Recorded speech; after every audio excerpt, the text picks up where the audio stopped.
We do have the need to amend our agenda this evening.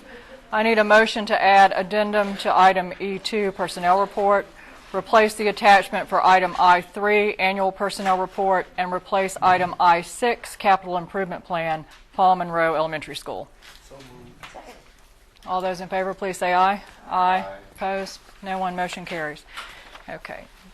That will take us into our closed meeting. Get to the right page. Pursuant to the Code of Virginia 2.2-3711A1, the school board needs to convene a closed meeting for the purpose of discussing an employee appointment. Is there a motion to go into closed session? Second. All those in favor, please say aye. Aye. Opposed? None. Motion carries. All right. We do not have any public comments this evening, so that will take us to our student recognition, and we have lots of students here to be recognized this evening, so it's good to see everybody. And I will turn this over to Dr. Brabrand. Thank you, Ms. Haas. It's great to have another opportunity this evening to recognize excellence in Lynchburg City Schools. The first opportunity I'd like to talk about is 4 teams from Perrymont Elementary School won awards, and 1 team from Heritage Elementary earned an honorable mention at the Mini Economy Market Day this past March. These students spent the year learning about currency and the economy, and this was their chance to use their own creativity and interest to show off what they've learned. These teams were part of the 21st Century Community Learning Center program at these schools, and we are going to recognize the 2 first-place teams, both from Perrymont, during this presentation. The first group is Nature's Nest. They won first place in Outstanding Entrepreneurship with Mrs. Brockwell. And I will call your name for this group when you come up. If you would, come up. I'll give you your certificate when your name is called, and stay in the horseshoe until I've called all the names. We'll do Nature's Nest first and then Rainbow Candles. So Nature's Nest, the first person is Bianca Brooks. Miss Brooks.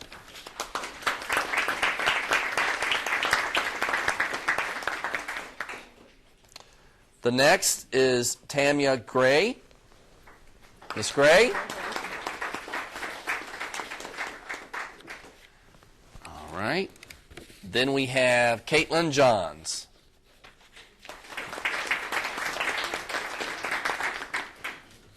Natasha Jones.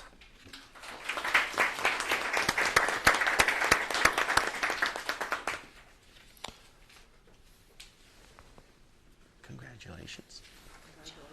Austin Martin.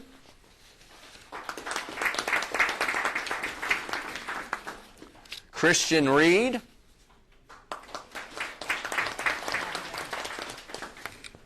Nikasia Spalding.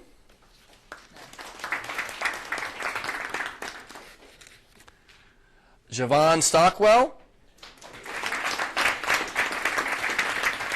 Is it Javion? I'm sorry, Javion. Sorry, Mr. Stockwell. There you go. Emma Toms.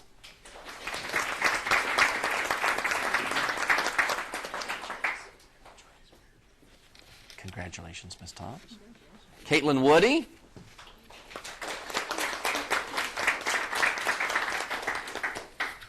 And Osiah Younger.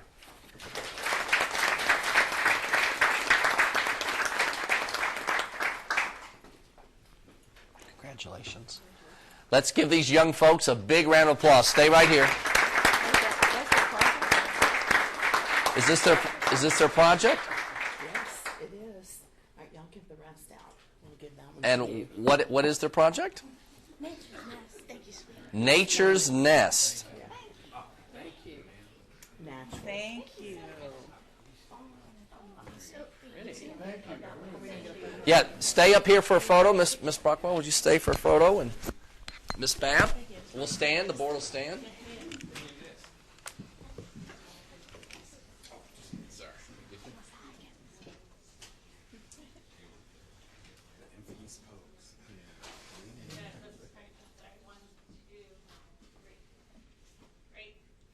Thank you. Let's give a big round of applause again.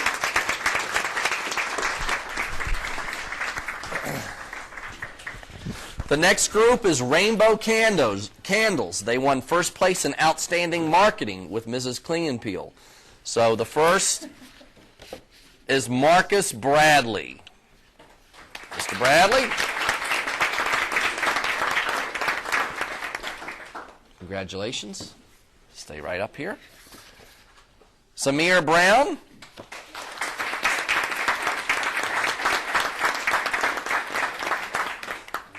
Congratulations, Mr. Brown. Kayla Cyrus.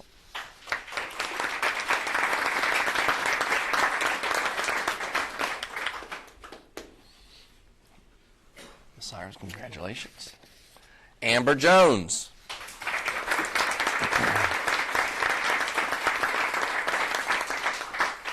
Ms. Jones, congratulations to you. Shania Reeves.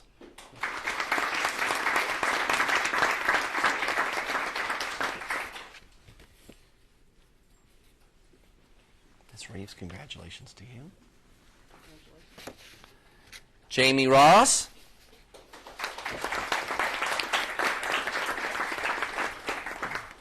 Jesse Toms.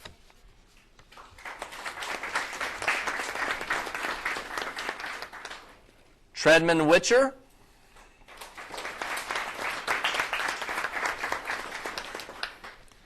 Michael Wright.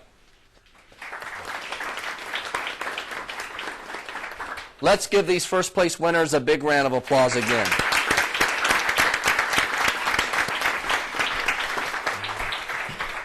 Miss Nelson, I see you're here too. Would you and Miss C like to come up and pose with this group? Okay, well you come up and you can come up and be her. Are these all both groups? Yes, Should both she groups. take those back with Yeah. You want me to take my jacket off, Mr. Quell? Okay.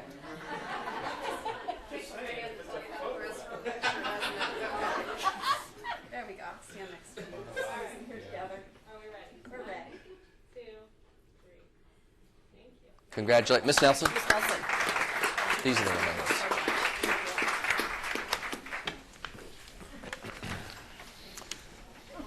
Should I just continue to do recognition? Yeah. We also have the 2016 Virginia History Day award winners. The State History Day competition occurred on April 23rd of last month. Lynchburg City Schools placed in several categories during this competition, and it's my pleasure now to recognize the following award winners. First, for the junior group exhibit in third place, Marco Polo was the exhibit. Megan Knight and Katie Ownby, Linkhorn Middle School.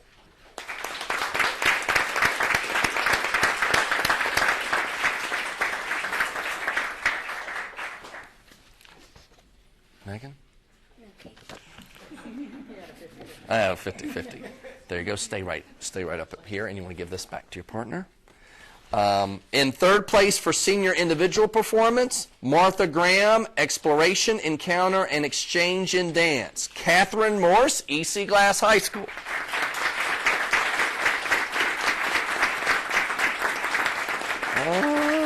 Where's Catherine's? They were in order, I swear. There we go. Congratulations. Senior group website, second place in the state of Virginia. The Horses and Mongols, A Relationship of an Empire. Riley Crayson and Gracie Corsini, EC Glass High School.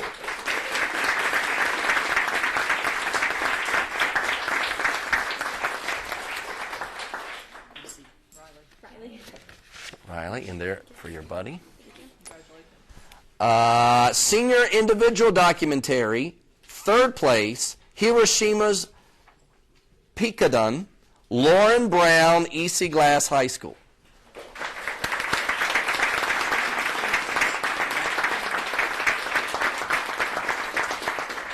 Lauren, congratulations to you.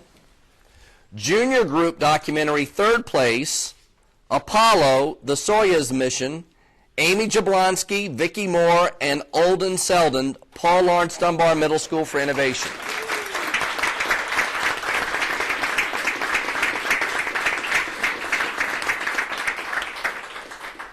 Now, Amy, Miss Moore. Mr. Selden. And finally, special awards, U.S. Monitor Center Foundation and the Mariners Museum Park Award Junior Group exhibit for their project on Richard E. Byrd, William Brabrand, and Bennett Brabrand, Paul Lawrence Dunbar Middle School for Innovation.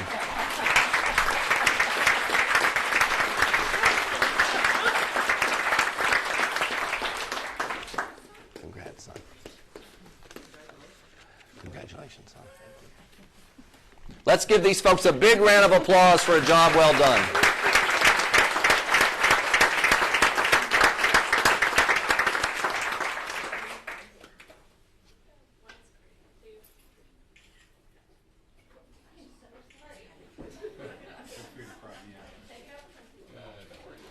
Let's give them again a big round of applause.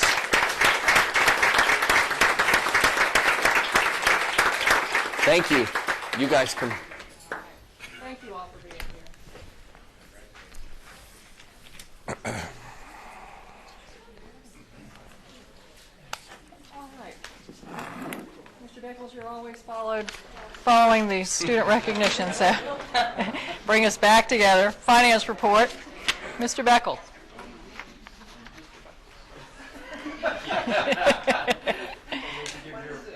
Mr. Beckles has learned not to take this personally that we've moved the agenda of student recognition right before his presentation. Good evening. You have the financial report for the 10 months ended September 30th. As far as our revenue is concerned, we have been informing you of the reduction in revenue due to the fall in enrollment, which is accounted for, and you'll see on our revised revenue sheet. So as far as the revenue is concerned, we are monitoring to make sure that we get all of our revenue that we supposed to, and accounting for any differences that we may not get.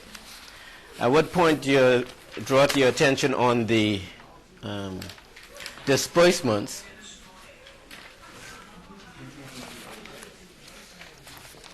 Just in case you will see in the technology section, you see that 265,000 under other.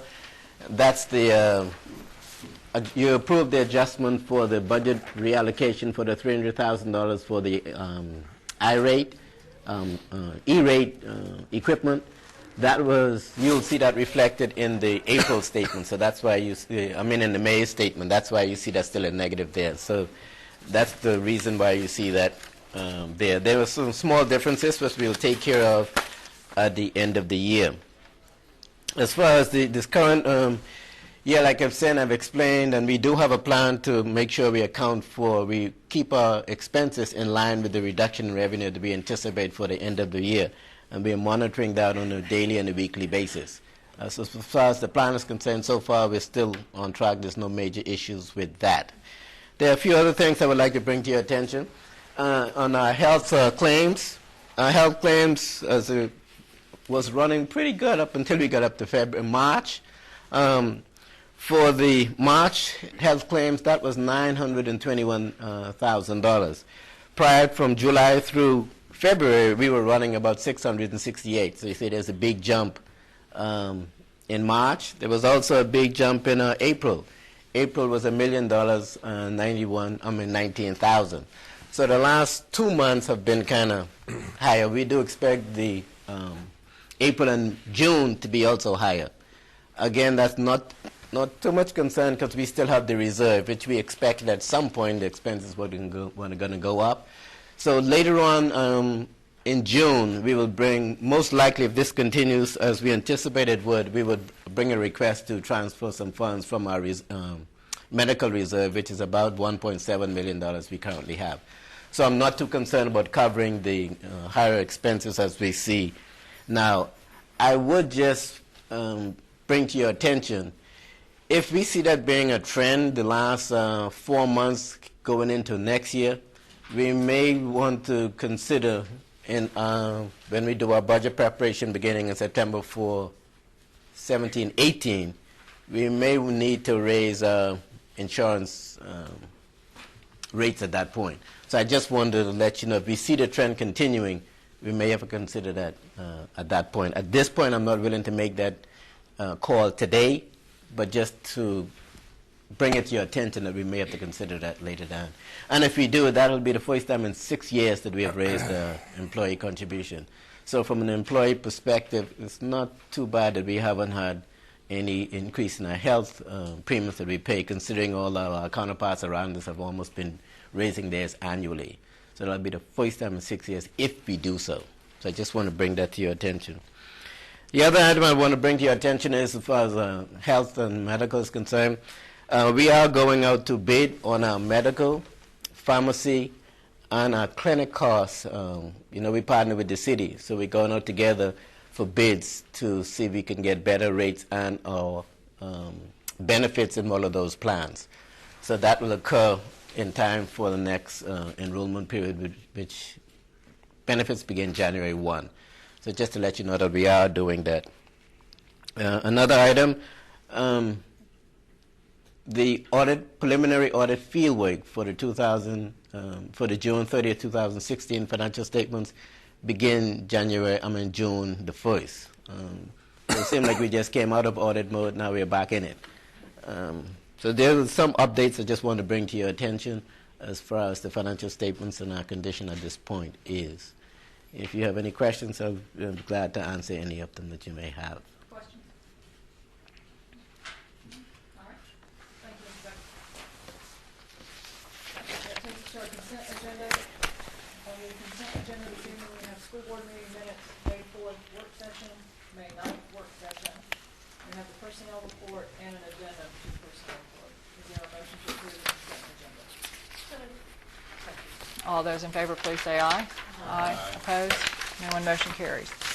All right, and Dr. Brabrand has an announcement he would like to make. Thank you, Ms. Haas. It's my pleasure to share with you that the Lynchburg City School Board has approved my recommendation to appoint Dennis Knight as the new athletic director for Heritage High School. Mr. Knight has served as the associate principal for Heritage High School since 2012.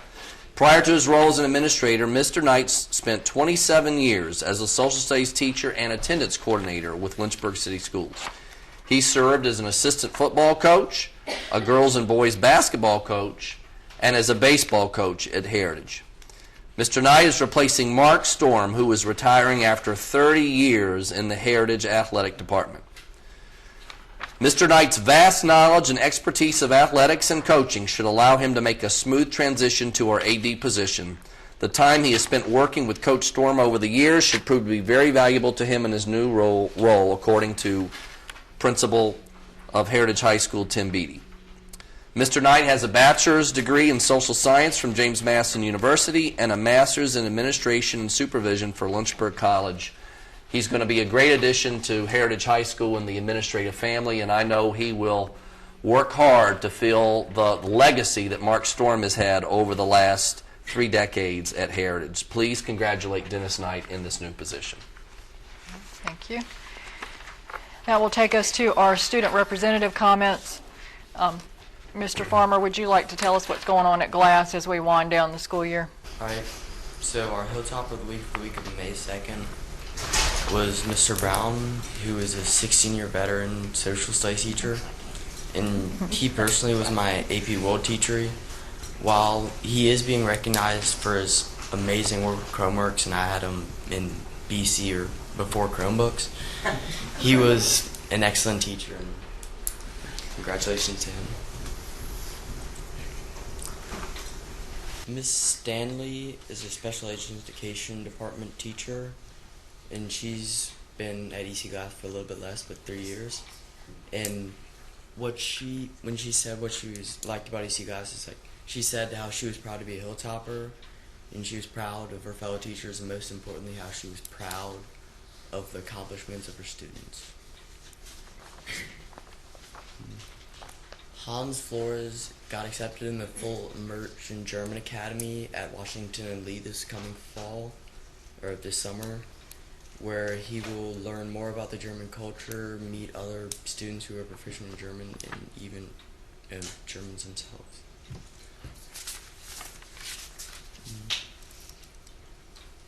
As part of our Staff Appreciation Week, the PTO provided lunch to the faculty and staff, to show their appreciation. Saturday, another one of our 3 SOL cram sessions was held, which are geared towards helping students prepare for the exams that are inevitably closing in on them as we get to the end of the year. This last weekend we had our prom on Saturday / a little bit of Sunday morning, where the prom committee did a great job, and it was my best prom as a senior, which is always good to have a better one your senior year. And the after prom was really fun, and I learned an important life lesson that if I shouldn't gamble because I will lose everything. Yeah. Our Blue Ribbon Music Department went on a tour at the Martin Luther King Jr. National Historic Site in Atlanta, which includes the neighborhood where he grew up, the church he went to, as well as the house he grew up in, while they were there performing a music festival.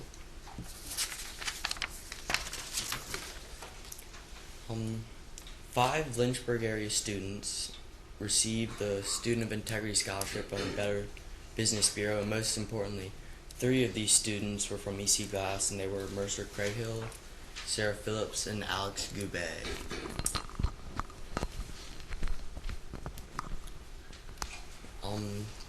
I just want to say congratulations to our girls tennis team, who are the Conference 23 champions and will be moving on to regions. The same thing for our boys tennis team, who are also the Conference 23 champions and will be moving on to regions. And the same thing to our EC Glass girls distance medley, who are the champions at the Dogwood Classic, and especially to Brooke Mannion, who was a steeplechase champion of the Dogwood Track Classic, which, in case you don't know or forgot, that's the absolutely awful one where you have to jump into the water and then run for like another half a mile, which is just very impressive.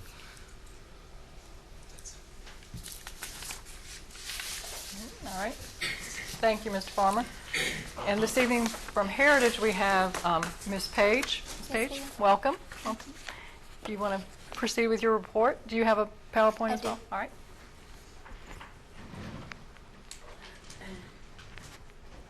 National Honor Society was inducted on May 3rd. The class of 2016 inducted the class of 2017, and I was one of the members inducted. Very excited, feel very honored.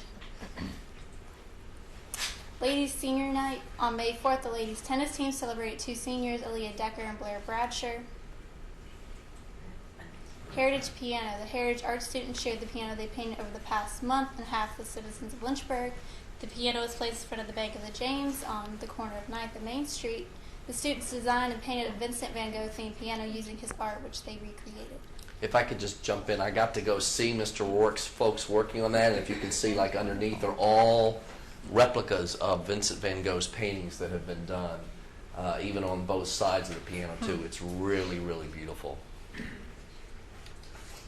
Outstanding students. On May 9th, some of our students were recognized for their participation in the Holocaust Education Foundation of Central Virginia's 2016 Holocaust Awareness Contest.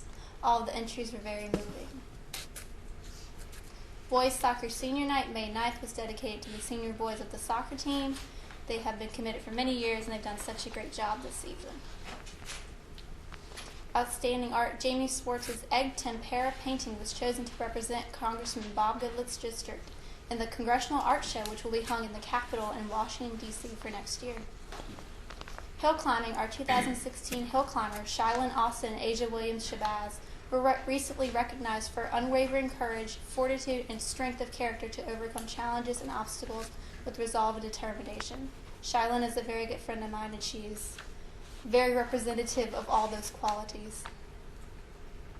STEM Seniors. The CVCC STEM Senior Awards ceremony celebrating the accomplishments of HHS seniors Maya Boyd, Zachariah Birkland, Megan Love, and Jesus Rivera was also a celebration of the second successful year of the program.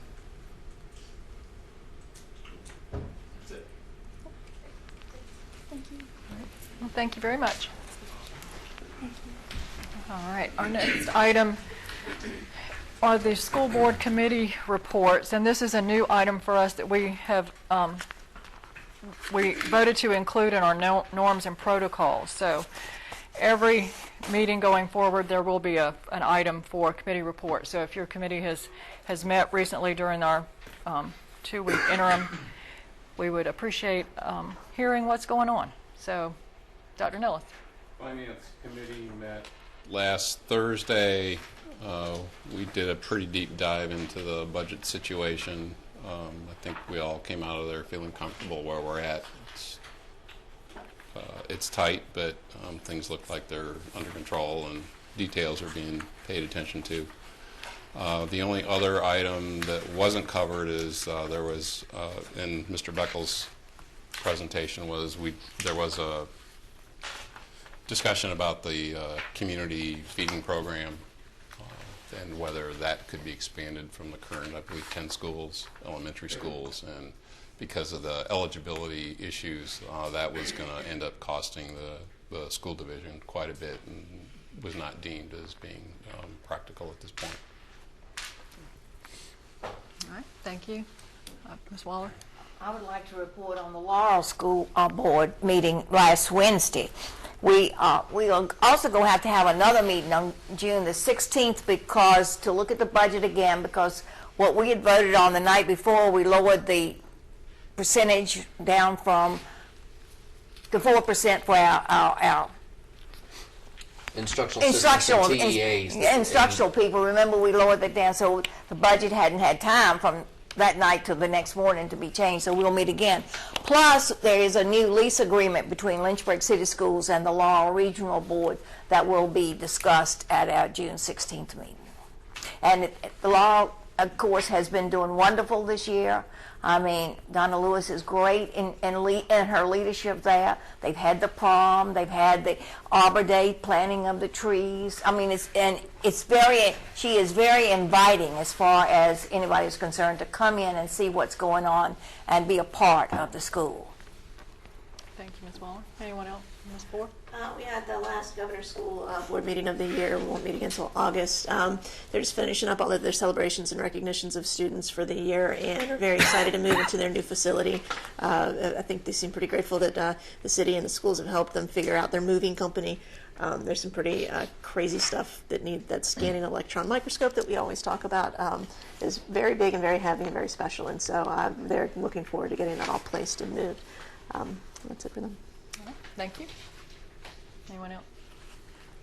The Equity Task Force has been meeting diligently, and Ethel is doing a good job even from a distance of providing direction, and many of the task force members are here and arriving, are waiting to hear Dr. Brabrand's report later in the meeting. Thank you. All right.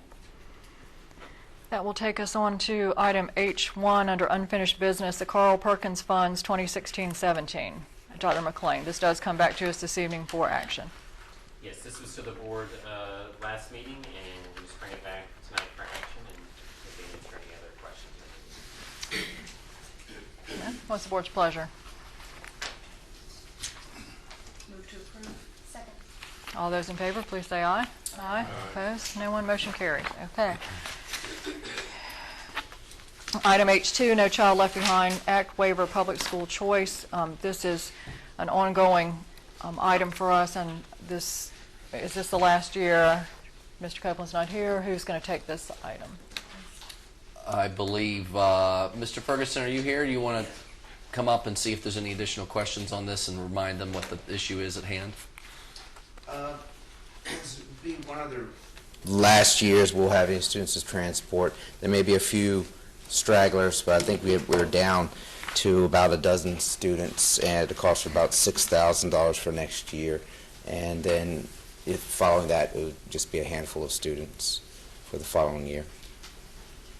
This was a decision we made a few years ago after No Child Left Behind's waiver requiring us to provide school choice was lifted, but we felt like it was going to create a situation where those that had chosen school choice could still have gone, but they would have had to provide their own transportation. We would have created or recreated a have-not situation, so we've been providing bus transportation for those who continue to want to stay at their choice school. And as Mr. Ferguson said, we're down to how many students for next year? I don't have the number right in front of me because I didn't know I was going to be taking Mr. Copeland's spot on this, but I believe it's just about a dozen or less students at this point. Dozen, and I think even a year from now, we're thinking it could be down to 4. So, again, the costs are decreasing, but we did want to bring it to you all as a recommendation to approve this for the next school year. And this looks like the administration would like action on this evening. Is that? Move to approve. Second. Any further discussion? All those in favor, please say aye. Aye. Opposed? All right. Motion carries. Thank you.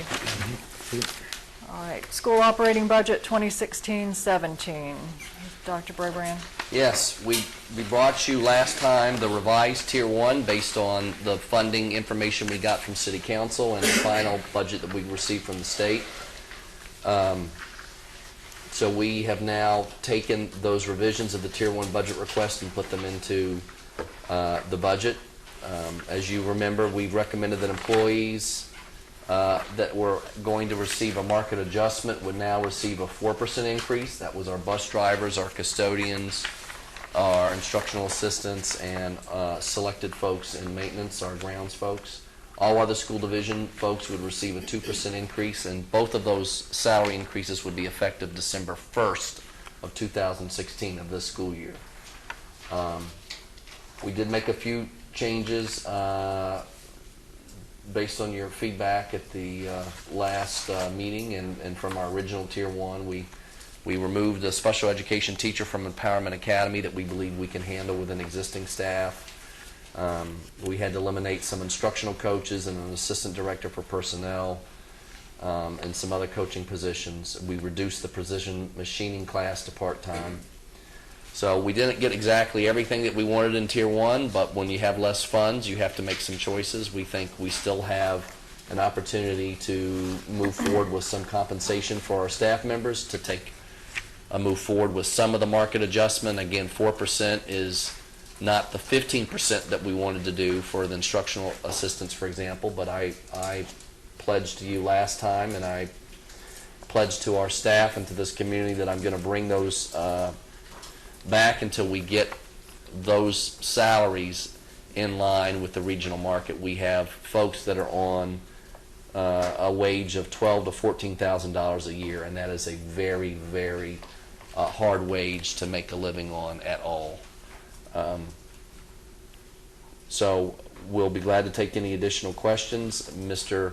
Beckles, I don't know if you want to just share a summary. You provided a summary by category of the budget. Do you have any highlights that you want to share with the board around that?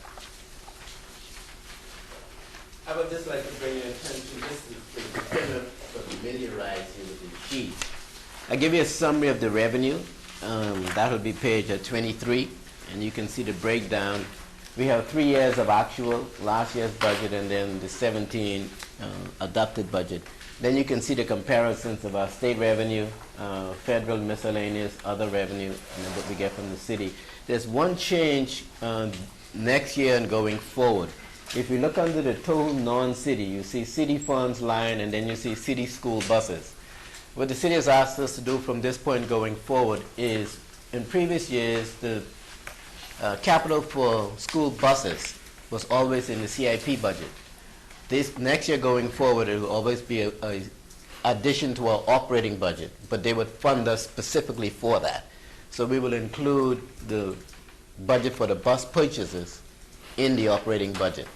But I would always separate, it'll always be the city revenue plus what they're going to give us for the capital for bus purchases.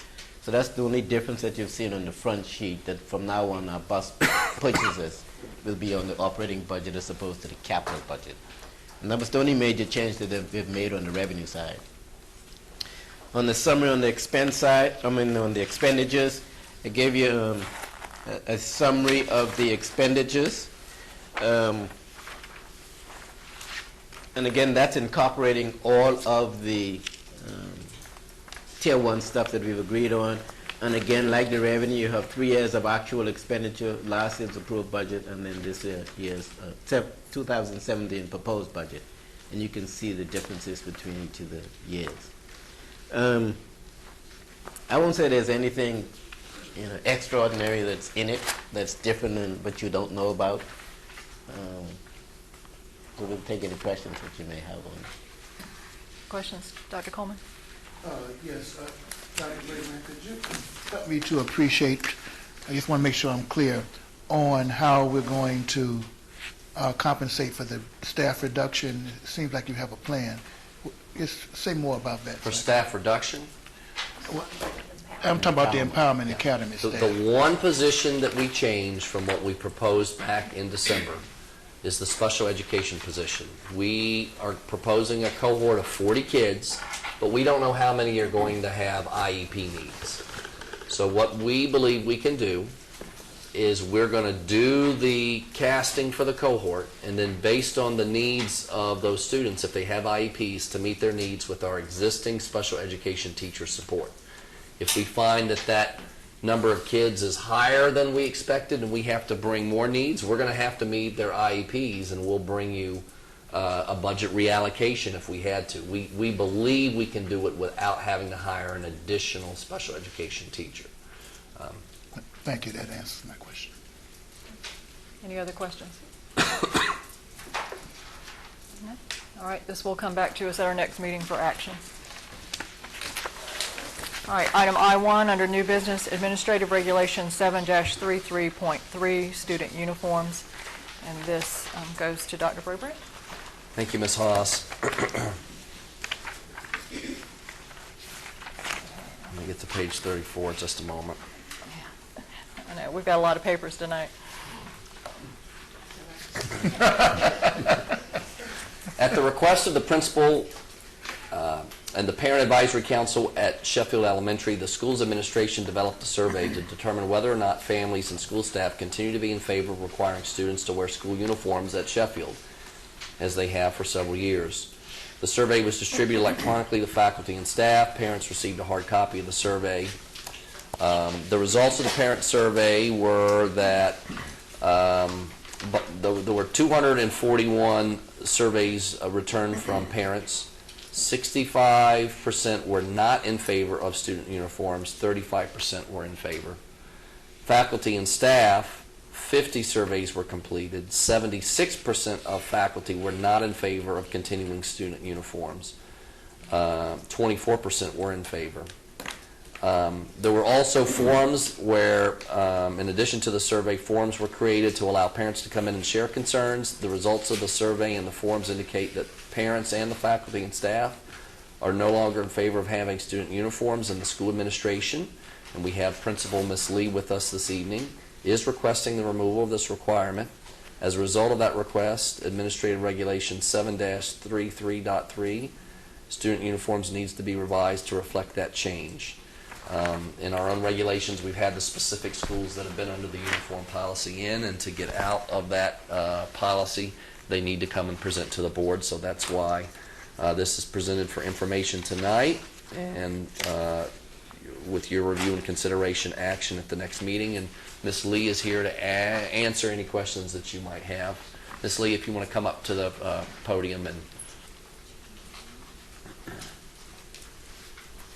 Good evening. Good evening. I also have Stephanie Rader. She is on our School Improvement Committee as well as our Principals Advisory Council. So we're happy to answer any questions you might have. Dr. Coleman?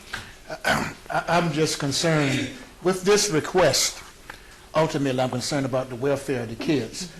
Why do you feel that this would be best for us to rescind the earlier decision and remove the student uniform piece? Over the past couple of years, once they put in the clause for opting out, it's doubled. The number of students each year have doubled, and who's opting out. Right now, we're sitting at well over 100 students that opt out. So one of the things we talked about with the Principals Advisory Council was what was the original purpose of the uniform policy, and then looking to see if we're still meeting that need with the students. So basically 1 in 4 students right now are not wearing uniforms. Some of the concerns that have come to me from families having to buy 2 sets of clothing is an issue for some.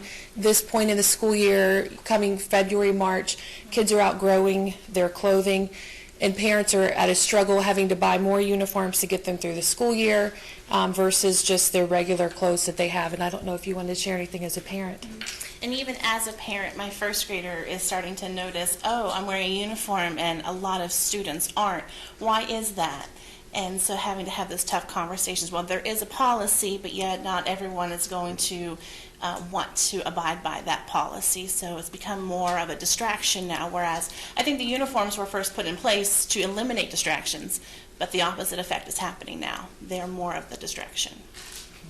And also with our students, the transiency of students in and out as they're coming in.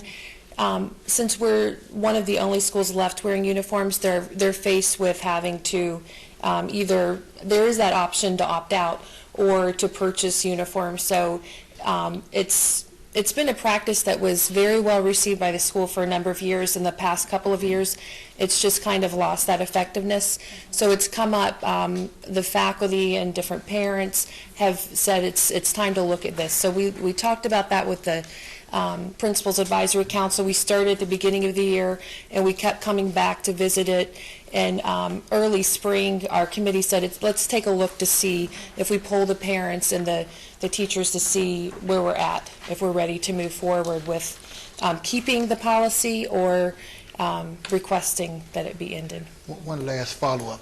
Has there been, and I'm not necessarily expecting you to answer this, has there been any correlation between the uniform, student performance, and student discipline or behavior? In other words, apparently there is a decrease in motivation around the uniforms, but did the uniforms do any good, is what I'm trying to ask. Was there any correlation between student performance in the classroom improving amongst those students and or a decrease of behavioral difficulties or other kind of attitudinal challenges? When uniforms were really seen consistently across the board, I think there was a difference with the behavior. There's nothing per se right now to show a distinct difference. Behavior issues that come into the office, there's not one group that's stronger than others to notice based on the clothing. It hasn't really shown out. A lot of what the teachers really enjoyed about it when it was in the earlier years when there was the 100% consistency with students, there was a difference in behavior. And when you would have those days where they were allowed to dress down, there were more behavior issues those days because there was more of a sense of this is kind of a fun day. We don't see that as much now because there's so many different attires that come into the school. Thank you. Any other questions, comments? Ms. Poore? It's interesting we've gotten to this point. I think those of us, especially that have kids that participated, if there had kids at the elementary schools when it first started, and we were at Perrymont, I was a big fan of it because, and I think an argument could be made of what you said that behavior was different and that it was a different environment. I think when you have a quarter of kids opting out, well, that kind of defeats the entire purpose, doesn't it? And I can especially understand too. It's a lot harder purchasing-wise when so many elementary schools are doing it. You're on, social media, like where'd you get that? Here, this place has sales, and as parents, we don't want to put that extra burden on families to buy different sets of clothes, but you could legitimately find good deals and cute things, and when a lot of people were participating, when we're down to this few schools, I'm sure it's much, much more of a challenge. And we talked about that as well, how you can get some really good deals on uniforms at certain times, but not all of our parents have access to transportation to run over to the particular stores where you can find those sales. So they really benefited some groups of families, but not necessarily everyone was able to take advantage of that. And I know too that a lot of schools would do like uniform swaps at the end of the year. It was pretty neat. I mean, it was when everybody was in it together and really trying to make it be a good thing for the kids and the families. It was positive, and I really enjoyed having uniforms in our school. But I can see now where it's kind of the whole point of it's been eroded when you guys are the last. It's definitely with mixed feelings too. Even the committee, a lot of the parents love the uniforms. I love the uniforms. I love the simplicity of you just have 2 choices for bottoms or 3 for the tops, and that makes it easy to pull out an outfit for my son the night before. But when we looked at the effectiveness of it, even the parents who loved it, from the parent side, had to recognize, when you've got a quarter of your students that are opting out and it's increasing every year, it's run its course. Yeah, make a change. Anyone else? I'm just going to leave it alone because I think I see where this is going. But the point is the vacillating back and forth. It sounds, I don't hear us making a change based on substantive data. I see us making decisions upon trends, and it sounds like 2 years later from now we'll come back and somebody will bring the uniform issue up again. And I guess that's just life and the reality of it. But I am a strong proponent of change, where that change can be connected to something that is hugely beneficial. And I still think about kids who come from environments where the pressures of looking sharp every day is significant. And clearly, I don't look as good as you look. And that's just what it is. I'm still not hearing the correlation between performance in the classroom, behavior. In fact, I hear evidence suggesting that the behavior was better. But if folk are able to opt out, and I'm not even going to ask why that provision was put in, because when you can opt out, you're going to always have that. You might as well not have done it in the first place, in my mind. If I can speak to that, I mean, I think we had to change it because the language, this was something a couple of years ago, and we had to change it because the language was worded in a way that when some parents complained that we had no choice but to change it. Okay. So I think with the original intent of the policy and the people that were really behind the policy, and a lot of schools participated in these policies in a strong way, constant polling of the parents to make sure there was buy-in of the student population, that was great. When we can't, this is the way the policy is written now. I mean, we have the one last school standing, and even a quarter of them are opting out. There's really not a lot you can do. I'm sorry for all the people that fought long and hard for it. I was behind them all the way, and I loved the way the schools were when the kids had them, but we are not in that position anymore with the way the policy is written. Because you're right, it did, I think, the teachers that were there when they were enforced and there was community buy-in, it was a different experience in the classroom. So we're not at that point anymore, which bums me out, but it's where we are. All right. Ms. Raleigh? Is that the number one determining factor, in your opinion, for the opt-out? I'm sorry. Would the dress code be the number one deterrent, you would say, causing the opt-out? The option to opt out was based on parents coming if they wanted that for their children. So, they're aware of that, so they would come and present that, and then other families would see that, and it kind of multiplied. I'm not sure if that answers your question. Yeah, I was just trying to get it. Yeah, that's fine.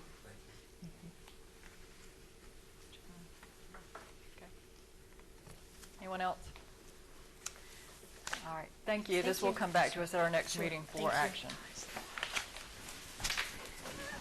Item I2, school nutrition, high school lunch price increase.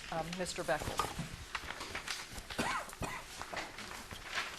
To make this presentation, we have a school nutrition, the director of school nutrition, Beth Morris, and she'll make the presentation for the school lunch, high school lunch price increase. Good evening. The 2010 reauthorization of the National School Lunch Program, otherwise known as the Healthy Hunger-Free Kids Act, included an overhaul to the school meal patterns based on the recommendations outlined in the 2010 Dietary Guidelines for Americans. The new meal patterns were required to be implemented beginning July 1, 2012. School nutrition programs had previously prepared meals according to prescribed portion sizes for 2 grade groups, elementary and secondary. The secondary grade group included both middle and high schools. In 2012, middle and high schools were assigned separate grade groups, and the required portion amounts increased for the high school students.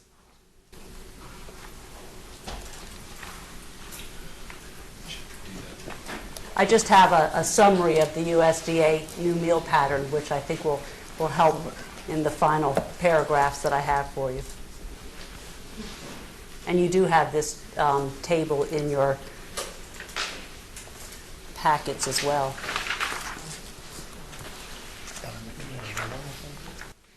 Well, if it's not working, if you all have the table in front of you. And as you can see, as compared to the new middle school meal pattern, high school students receive an additional half cup of fruit and a quarter cup of vegetables daily.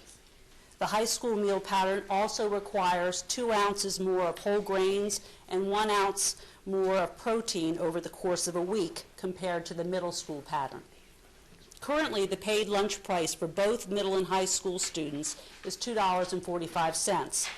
The school administration asked that the school board consider raising the paid lunch price at the high school by 10 cents to offset the costs associated with producing the larger high school meal and to differentiate for our customers between the 2 meal sizes. Any questions? The change took effect 2012, and we're waiting 5 years to increase the price. We made some other changes, didn't we, Mr. Beckles? So. Okay, we have. We've made some increases over the last few years in the student lunch price, then we stopped. The one nugget, as Ms. Morris has come on in leadership, is realizing too that the portion actually for the high school is larger and we're charging the same exact price as the middle school. So we're trying to just make sure we're having our revenues match our costs and make sure that we're covering the cost for the larger lunch, high school lunch portion.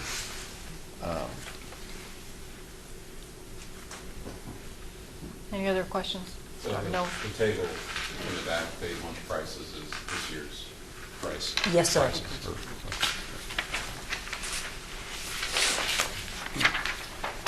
Anyone else? All right. This will come back at our next meeting for action. Thank you. Thank you. So can you consider putting that on the consent agenda? Sure. Consent agenda. Thank you. Okay. Our next item is is the annual personnel report replacement you all should have, and this is going to Ms. G.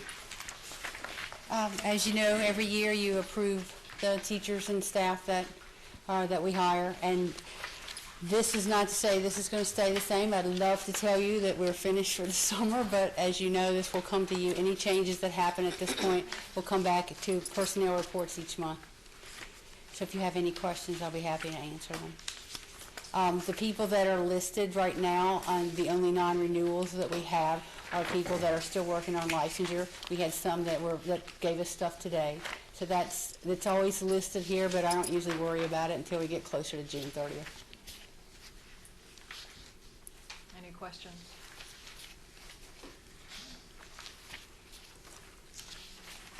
And you are seeking approval this evening? Yes, ma'am. I think that's what it said. What's the board's pleasure? Second. Okay. All those in favor, please say aye. Aye. Opposed? No one. Motion carries. Thank you. All right. Gifted plan update. Services back a few months ago. Ms. Sawyer is going to share this evening about plans moving forward for a future gifted plan. And really the foundation of these changes is really working to increase equity and also to make sure we are making sure we're doing the best we can on every child by name and by need to graduation.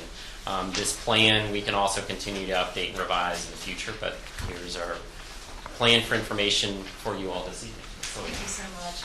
Good evening, Madam Chairperson, Vice Chairperson, school board members, Dr. Brabrand. I appreciate the opportunity to be here with you again. When I was here in December, I shared some of the beginning changes we added to the gifted program. Tonight, I would like to address some of the key updates to the gifted plan and then give you opportunity to review the draft of the gifted plan for the next 3 weeks as we continue to solicit additional input. I would also like to add that this plan is for 5 years, and the many activities proposed in this plan span 5 years, build on each other, and allow for manageable change. The first key update is terminology. The change from gifted students to students with attributes of giftedness better captures our desire to look at each student as a student first. In special education, that is called student first language. So instead of labeling a child, we are focusing on the student, the services the student needs, and not the label. An example is student A and student B. Student A does extremely well in math, is inquisitive about anything that has to do with numbers, and can reason through a problem from a variety of perspectives. Student B understands colors, patterns, and symbols, and is able to manipulate a variety of art mediums to express himself. Both of these students have attributes of giftedness, and we want to meet both their needs. The change in terminology also signals a move to a service model that better meets the needs of our students. The state has defined categories of where we focus our service. In the present plan, we list specific academic aptitude as the only area we use to identify students. Yet when we take note of the students at the Go Center, they are not those students who are only exceptional in math or in English, but demonstrate a range of attributes of giftedness. Our plan broadens what we are and clarifies that we can offer services in the areas of general intellectual aptitude and specific academic aptitude for English and math, while adding the visual and performing arts model to our plan. We are excited about building this program, recognizing students with attributes and giftedness in art, music, and theater.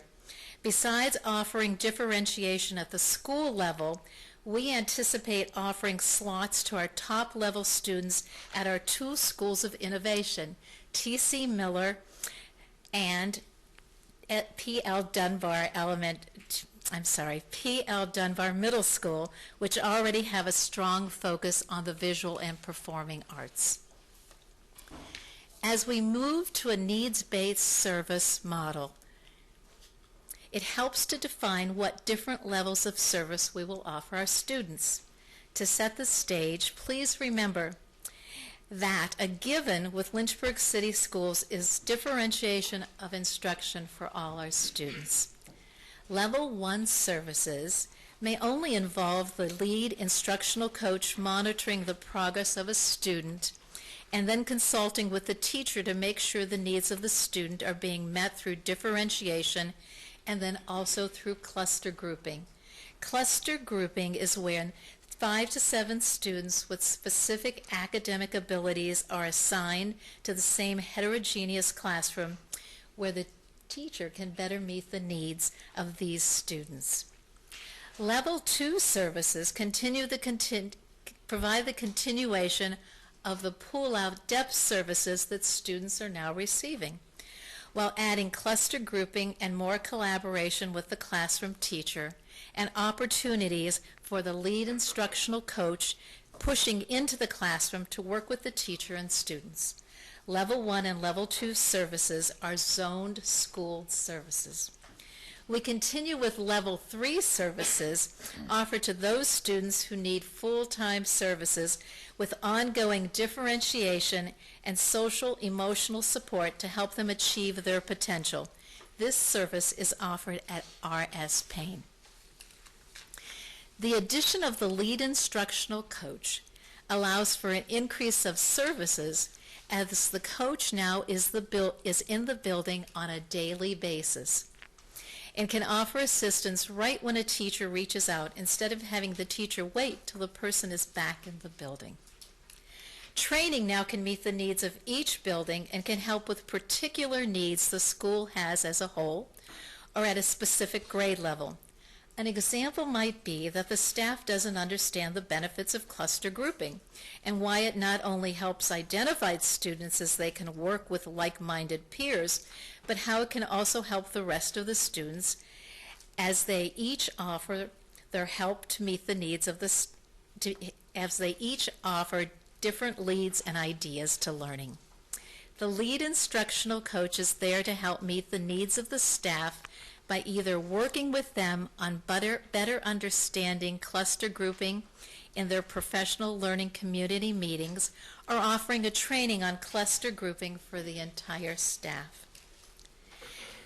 The lead instructional coach also is there to help the teacher as she plans a lesson that offers differentiation not only to the student who is struggling, but also to the student who is ready to learn, and then to the student who has already mastered the material and needs deeper understanding or complexity of learning.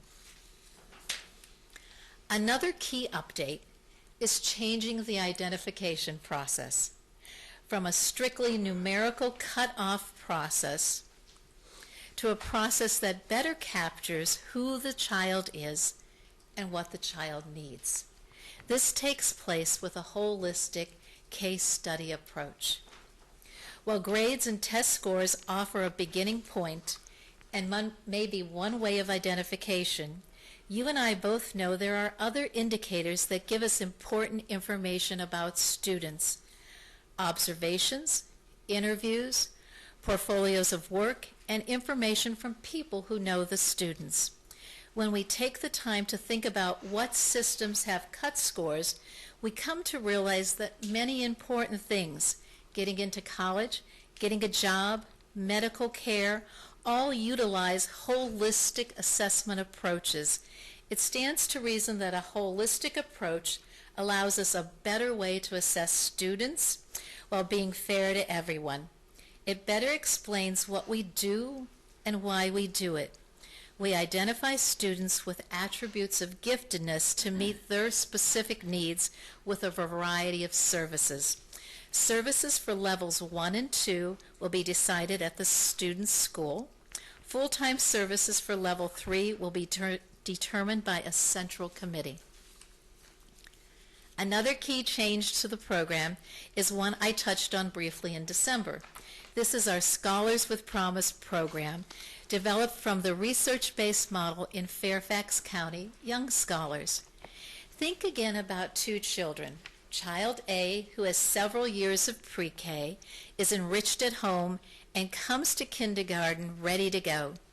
Child B has no pre-K experience, and while he may be just as bright as Child A, he doesn't have the same exposures when it comes to kindergarten. Scholars with Promise offers pre-referral supports to our underrepresented populations. It is a program that expands opportunities not only to underrepresented children, but to all children. Particularly in grades K through 2, you will find specifically designed activities that provide a hands-on approach to learning with opportunities to solve real problems, to participate in project investigations, and learn creative ways to solve problems for all children. Students who then show potential are identified early and exposed to additional experiential activities and other supports that allow them to develop their potential while raising their personal expectations. Once identified as a scholar with promise, students are followed and mentored till graduation. Scholars with Promise may have their needs met at their zone school or may also be identified for Level 3 services at the GO Center housed in R.S. Payne. Professional development is built into our gifted plan and offers teachers opportunities both at the division level and also at the building level with a lead instructional coach. Schools will now have ongoing support not for just one student, but for many students. One key area that the division is committed to is differentiation. Our lead instructional coaches will be trained in expanding teachers' skill base in differentiation, whether it is giving students opportunities above and beyond core content, exploring a topic in more detail, moving from surface level understanding of a topic to complexity of issues and themes, are opportunities to create new and original work in an area of interest.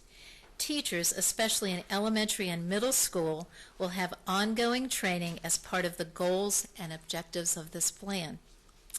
Thank you so much for this opportunity to share with you the key updates that were made this year to enhance our program, and in turn allows for more opportunities for all Lynchburg City School students.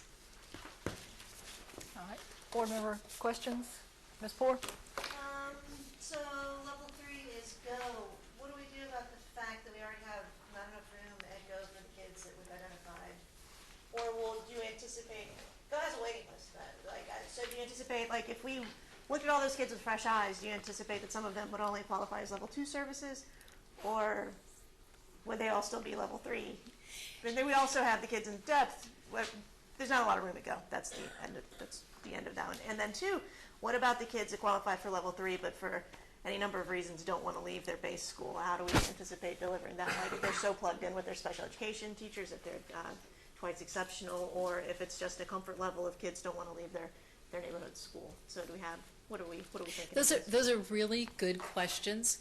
And as we look to the future and what we do for our children, I think the key is to keep focused on what are the needs of the students and how have we been good at identifying what those needs are. I think with a more holistic approach, we'll better be able to see what the needs are for those students. And it may mean that we need more slots at the Go Center, but it may mean that we've over-identified at the Go Center too. I don't know yet. That's going to be an interesting part of the plan as we work through that. But I think it's exciting to think about looking at services for what our children need and not limiting it just to 50 slots if we need to. Dr. Dolensole? Can you tell us how, what the plan is for helping kids transition from a place like Go to middle school where we don't have anything comparable? Absolutely. And that is one of our goals in our program, is to look at putting in place those supports that are there as students transition from the elementary school to the middle school, involving our guidance counselors, our school counselors at the middle school to help with this transition and working with them. The other thing is to let teachers be aware of who those students are. When they get to the middle school, teachers need to be aware of the students and what services they've had in the past. And I think this has been a breakdown a little bit. So we need to make sure that that's there for teachers to know. And then we're planning this summer, we're beginning our plan, and we actually, this winter, we sent teachers to Fairfax County to go to their Winter Institute, who are middle school teachers, to increase their skill set with students who have attributes of giftedness. So we're working on that aspect too, but it is something we recognize and we are mindful of it and want to put in supports for those students as they transition. Thank you. Thank you.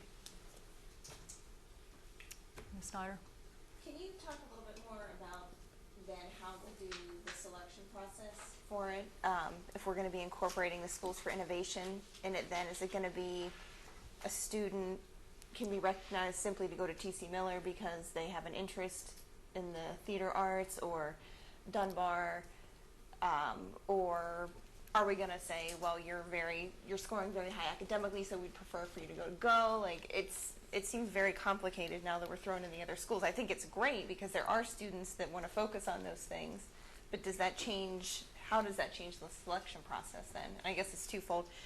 Anybody who was then this year told, well, you can't go to those things, you didn't get picked to go to Dunbar, you didn't get picked to go to T.C. Miller, are we going to be able to reassess them with these new standards going forward next year? Well, I think that we have a variety of students, and there are going to be some students who are gifted in several things, and there may be the possibility that someone has attributes of giftedness in the visual and performing arts, and also general intellectual aptitude. So those students have the choice. They will be able to choose what suits them best. But I think the selection will still be there. There'll be a selection process for our visual and performing arts, just like there'll be a selection process for students for levels 1, 2, and 3. Does that help you? I think so. And to clarify too, the visual performing arts piece is something that would be under, Kathleen talked about this being a 5-year plan. That would not affect 2016, 17 in terms of students. That's down the line. Yes. Okay. Dr. Coleman. Yeah, you caught my attention with your flow of language around student A and student B and the Scholars with Promise program. And so I am really excited about how that will mature itself.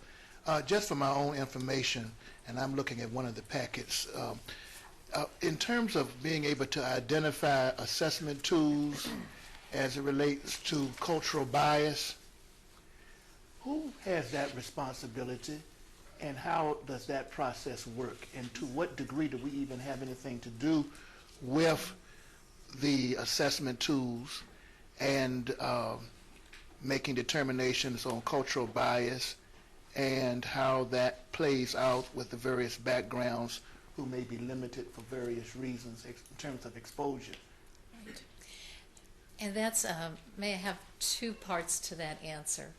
One of the things we're putting in place is Scholars with Promise that starts to address those issues of lack of exposure, lack of experiences, and that starts to develop that base of children that we have heretofore not identified for these services in this way. But also we look at moving then from a numerical cutoff to a more holistic approach as we look at students and what they bring to the table. We do continue looking at test scores, that's one way, but we look at work samples. We also look at a portfolio of their learning through their teachers' eyes, through their parents' eyes, and then as they get older through their own eyes too. So you don't just focus on one or two or three areas, but you look at a more total picture of who the student is and what would be best for that student. And that was an excellent response, and I guess I'll deal with that at some later point. I'm wanting to get at something much larger, and I'll just deal with that. May I add one Sure. piece to Dr. Coleman? It's also the case that we do look at different assessments. I mean, there are only so many assessments out there, and there are all sorts of studies done on those assessments for which ones have what sort of identification bias that may be built into them or not. So we pay attention to those. We did also this year make a change in the current year and to carry it going forward, where we also look at an assessment we already used for a test that has subparts and looked at the demographics of students who are identified of meeting the thresholds by different subparts of the test, and then selected for this year those subparts that seem to be less biased than other subparts and move the other subparts out of what we tested. Also because those seem to be most aligned with what is often associated with giftedness. Those subparts were those pieces too. So we kind of do it in a number of ways. But the other thing I wanted to add, that we do a nonverbal ability test, which is on spatial concepts, so you're never jeopardized for language. So our first test that we do administer to students is in first grade, and it's called the Naglieri. And I'm proud of Lynchburg City Schools because we've been using it for several years now, and several divisions are just coming on doing that. In the past, they have used only the language-based assessments of ability. So now we have been, and we continue to use the Naglieri nonverbal ability test too. So that is a good indicator. Thank you. Ms. Carter? Are you able to share how the students, say they're transitioning from negotiating to a middle school, how the teacher will support that student when they know that that's a gifted child, or, well, seriously, a student with the attributes of giftedness? Yes. Thank you. I think one of the things we really would like to encourage, and we are encouraging our principals and our schools, is to look at cluster grouping, to make sure that there's a cohort of children that do stay together, 5 to 7 students in a class, so that they will be able to be with other like-minded children. And it also helps raise the level of the rest of the students too. So that's one thing we're looking at with both elementary and middle school principals, cluster grouping. The other thing is, as I said, the training of our teachers to have them better understand giftedness in students and what that means and how they can adapt. And then the third thing is delving deeper into differentiation. As I talked about, better understanding complexity of ideas, taking a deeper dive in not just surface understanding, but complex issues and themes that are associated with their learning. So we're trying to shore up those kinds of areas also. It's a plan. It'll take steps to go through, but we're confident that we'll be able to make these changes. Thank you. Dr. Nilles? I guess my concerns early on when talked about the teachers not understanding the cluster model and other comments, the need for training within the teachers, and we, over the past several years, have, I'll say, imposed, brought, on the teachers and the school system a number of new programs and initiatives, and like, here's another one, and I have some concerns about the workload for the teachers. They've got enough on their plate right now to deal with SOLs and day-to-day needs. I guess that's just a general comment concern and not really a specific question. If I may respond to the comments or concern, I view them actually as being relatively integrated to a lot of the other things we're doing. For us to be successful with our students, we have to take them from where they are when they come to us to move them forward. It is not a one-size-fits-all, so it's about differentiation within the classroom. We do more often talk about that when students are behind an average of where you would be, but the idea of breaking down instruction for students who have different needs should be for students whether they're behind, on, or above where you are. This piece really integrates with what we're already talking about with how you help some students catch up of how you run a classroom and how you make that work. When we look to other divisions and schools that have been successful, that is often about the number one thing they do that does increase success. So I don't think of it as much as one more thing as deepening what it is that we're already talking about as important for moving forward. We do have students, and I've been in classroom, we do have students sometimes who are ready to move forward. If we don't meet their needs then, they could get bored. They could not have a chance to later on access the more rigorous courses that they could had they been pushed at that time. So this is the way to do that, and it's not a light switch overnight kind of thing, but a continued support. Ms. Snyder? And this is kind of piggybacking off that, and it's more of a comment, but if we're going to be adding these gifted services or for different students at the schools of innovation, they have to be fully staffed then in that particular genre, in that venue. T.C. Miller is still not fully staffed to be a full magnet school for the arts. So those are things that we need to take a look at and make sure we're not just throwing students in there and saying this is part of your gifted program now, but we don't have enough teachers to cover that. So that's kind of adding on to that. Thank you. That's just more of a comment. Yeah, and I agree with Dr. Nilles that my takeaway was, oh gosh, more professional development. Oh gosh, one more thing. For our teachers, I have a couple of just questions, I guess. When we hire, and I'm not sure of the terminology, but there is some type of gifted certification, right, that a teacher can come in to the classroom having. That's correct? Is that at all levels, elementary, secondary? I guess will we be making more of an effort than maybe we have in the past? Not to say we haven't made the effort, but to try to recruit teachers that have the gifted certification, so that we're not having to go through this professional development with all of our teachers that come in our doors. Then my second question is, how will we measure our efforts? Those are good questions.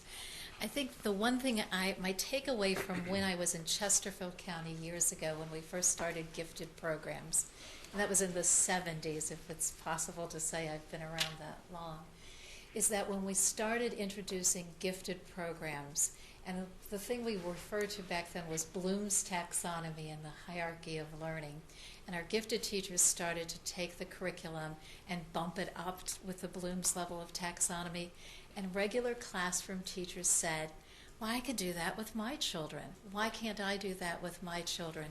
And when we increase the rigor and the challenge for the gifted children and started increasing for the regular children, everybody benefited. When you teach up, everybody benefits. So the training you receive in gifted education only helps you be a better teacher for all your students, not just one group of students. To get children to think and understand and have hands-on experiential activities is something we really want for all of our students. It's just that gifted education kind of seems to push open that door first, and then the rest of us move through. So it's really a good training no matter who the children are in your classroom. Everybody will benefit from that training. The other thing is to measure our success is something that we are starting to look at. How are we going to see how many students stay the course? How many students are in advanced classes? How many of our students from underrepresented groups stay the course too? So we are looking at, that's part of the plan also when we look at evaluating the plan year by year, to look at those different aspects of the program too. Yes? If I could hit a couple of summary comments from listening. I feel like when I arrived here, it was go or there's nothing. We put in depth teachers. Now we're going to actually have next year, with grant funds from Title I, we're going to be able to have a coach at every school. Right now we have 3 depth teachers across all of our elementary schools. We'll be able to have a coach who will be able to offer depth level 2 services at every school. That's huge. Right now it's I'll come on Mondays and Wednesdays, but the rest of the time it's not possible. The other piece is, it is hard. There are not a lot of teachers with gifted endorsements. They're not just walking in. Miss G could probably give me or give you a better analysis of it, but they're not. It's not every other teacher comes with a gifted endorsement in Virginia. We want to take a lot of our teachers, even if they didn't come to us with a gifted endorsement, and expose them to the gifted training. One of the things we've done with our coaches over the last few years, they've come in. At first there was a little resistance, like this coach is going to come in, who is this person? They're the gifted coach. But they would do a strategy with kids, and just like Ms. Sawyer said, oh, I can do that. I can do that with my kids at the level that they're ready. But this idea of asking a certain question or doing a certain activity. The other thing is Lole-Cole, when you break it down, one of the biggest strategies of Lole-Cole is more small group with the teacher, doing an engaging activity at the level that those kids are at. And cluster grouping is nothing more than really saying, I want to make sure that I have an activity. Teachers today, even when you separate the kids that are at Go and the kids that are not at Go back in a classroom at Paul Monroe at Bedford Hills, the span of kids' abilities is still large. You take 8 kids that are really above in math. They may not be the same 8 kids that are above in reading. Well, you do something with that group of 8 in your class. Then you do something with a different group of 8 who are more on level. And then a couple of kids that are behind, you do a different activity with them. Is it a lot than the old school? I'm going to do one lesson, all whole group, and some of you are bored because you already know it. Some of you in the middle, you're okay because it's right where you are, and the folks that are behind stay behind. It is. It is more than maybe what the old model is, but where schools, divisions are having greater success is saying that differentiation. And there's a balance to it. I know if it's way too wide, oh my gosh, how do I do it? And it is harder sometimes here because the gap is larger sometimes in the class. But we've got to build in the notion that I can do one activity with one group of kids and I can do a different activity with a different group of kids to try to meet their needs. Instead of going, here's my one lesson. Some of you will get it who are in the middle. The rest of you that are above will be bored, and you'll start to doodle or do something else or search on the Chromebook, and the kids that are behind still don't get it. So I recognize it's a shift. I think the other big thing that you heard here is a focus on K2. We're testing kids in 1st and 2nd grade, and then the Go Centers decided in 3rd. I mean, it's kind of like a shotgun start, and after 5 seconds you decide who's ahead and who's behind, and we know that some kids come in way ahead just because of the circumstances that they're born into. Not every flower blooms in March. Some bloom in April and May and June. I think this Scholars with Promise is going to help us nurture in kids who may be late bloomers, sometimes because just of the conditions of their birth, who really do have gifts to bring. It's not easy and it's not a lot, but one of the things, the reality is, we had folks looked at our gifted program and said we could be doing a whole lot better in reaching out and having a more broad involvement of all of our students in the program, and that's what we're trying to do. It's not going to be an instant thing, but I do think it's something that we're going to be able to do better than we've currently done before. And I think the teachers actually are going to appreciate and have so far, those that got to go to a different part of Virginia and get the training. We need to do more professional development with our teachers, and if it's good professional development, they'll like it. Teachers hate bad professional development. Teachers love good professional development. The key is it relative to their classroom? And we've got to make sure it's good. And that's one of the things you all have been telling me for the last two or 3 years. The professional development in this system has got to up its game, and that's what we're trying to do as well through this gifted plan. Any other questions? No? All right. Well, thank you very much. This will come back to us at our next meeting. Our next item is equity and inclusiveness, and this will go to Dr. Brabrand. Thank you.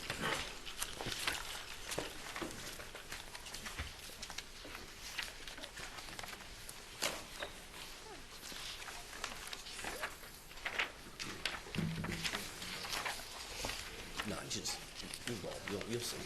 You know. Good evening, board members and Lynchburg community. It's my pleasure tonight to share with you our proposed guidelines around equity and inclusiveness and what our path forward is going to be. I want to go over the actions of the last 2 months. Many of you know this began with an incident at Dunbar that caused a lot of concern in the community.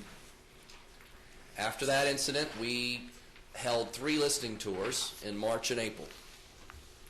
We also conducted 3 meetings of our equity task force, which we created over a year ago, this board did, to create recommended guidelines that you're going to see tonight. I'm honored to have many of the task force members with us tonight. I know Ms. Reeves, who's been shepherding the group for the last year, can't be with us this evening, but I know Ms. Hester is here, and I'd ask to stand as I call their names. Ms. Hester, I am included on the task force. Dr. McLean, if you'd stand. LaTanya Brown.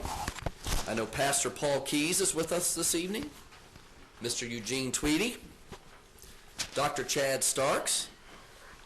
Charlotte Lester from the city of Lynchburg. Laverne Marshall, one of our administrators here in Lynchburg City Schools. Constellation Woods. And Danny and Carolyn McCain.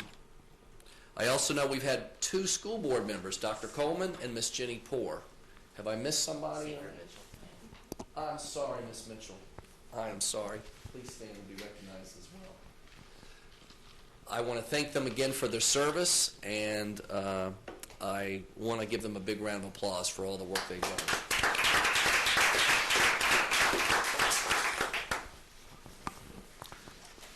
Again, this is the beginning and not the ending of the work of the task force. Themes from the listening tour I want to share with you, which is the next slide. The listening tour talked about Lynchburg City Schools policies. It talked about race and privilege.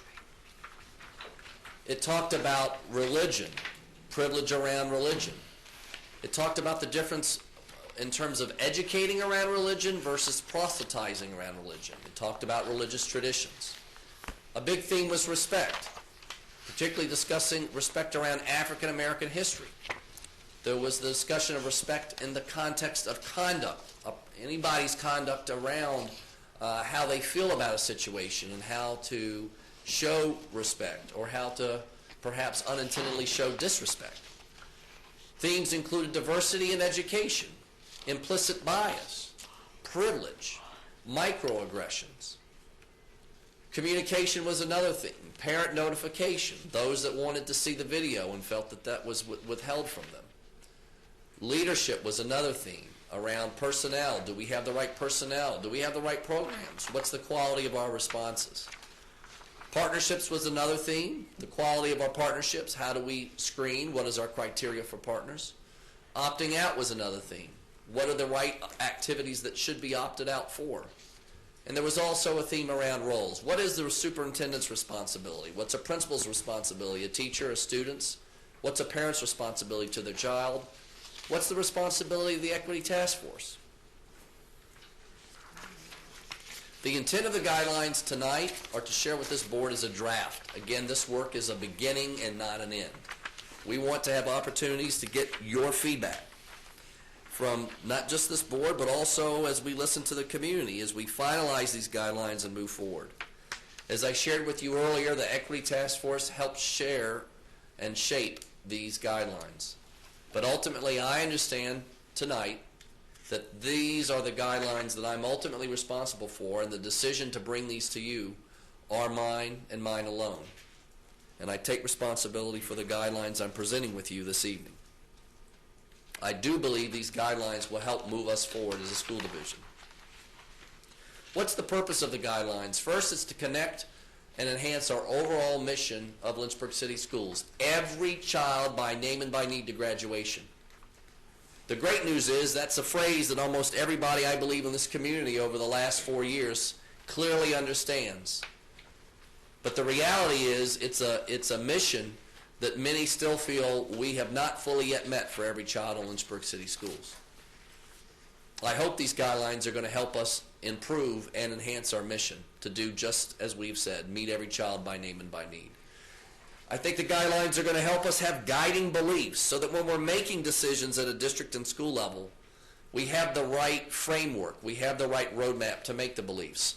We can't come up with a specific rule for every single interaction and activity that's going to happen, but if we have guiding beliefs, we can have, in a sense, a moral compass that will point us in the right direction about what the right thing is to do in a situation.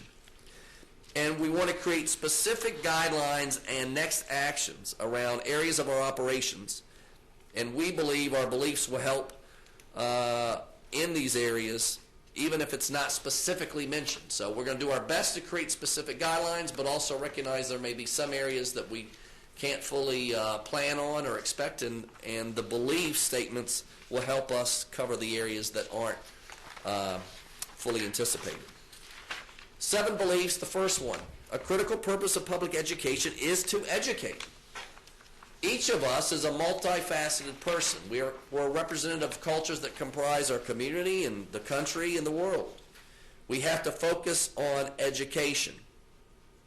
And we have to educate around diversity. There's diversity locally and nationally. We have to understand what that means in the context of education. We want to embrace learning opportunities. We don't want to avoid learning opportunities. We don't want to opt out of them. We're in the business of educating. But the purpose has to be around educating first.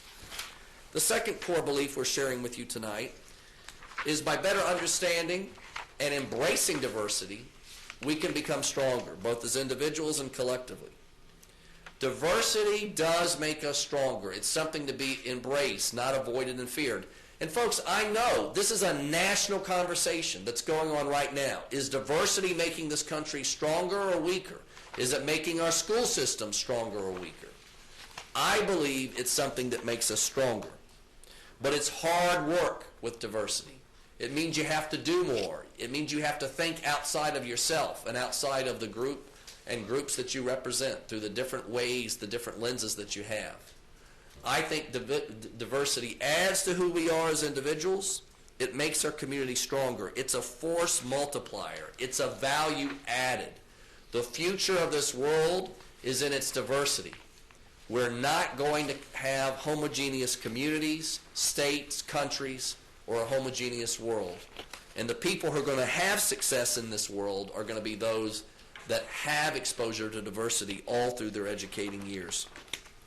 The third core belief, we have to be inclusive of others, not only so that we can discover what makes us unique, but we can find out what makes us united. What are our common threads? Threads that we might not even know about one another.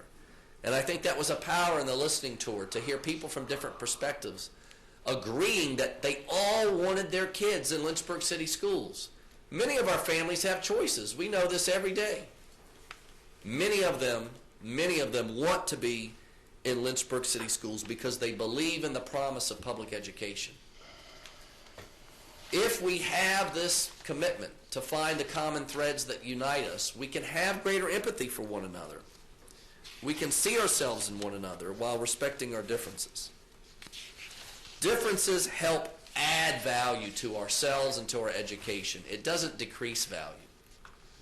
But that's a core belief I believe we have to have.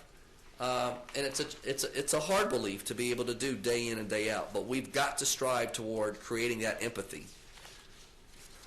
The fourth belief, and I think this is one of the hardest beliefs perhaps to completely embrace and understand, but bias is inevitable in nearly everything we're going to do as educators, and frankly as human beings. Our race brings us bias, our religious beliefs represent a form of bias, so does wealth, so does gender, our different abilities and different skills. All of these factors create a lens through how we see the world. It creates a unique perspective. The reality is sometimes that many of our perspectives come from a position of privilege, and often it's invisible to the one who has the privilege, but it's obvious to the person who does not have it. No one is really free from bias. Sometimes the truth is, and it's been a learning curve for me as well as a leader, is understanding, well, I don't have the bias, this person has the bias. We all have our perspective. What does that mean? If we realize that there always will be some form of bias, we can become more aware of others and more respectful and inclusive. It doesn't mean we have to change our mind. It doesn't mean we have to sacrifice what we believe, but it can create an ability to be able to understand better someone who does not have something or does not have a perspective to that person who does. No one is without bias. We are putting that forward as one of our core beliefs.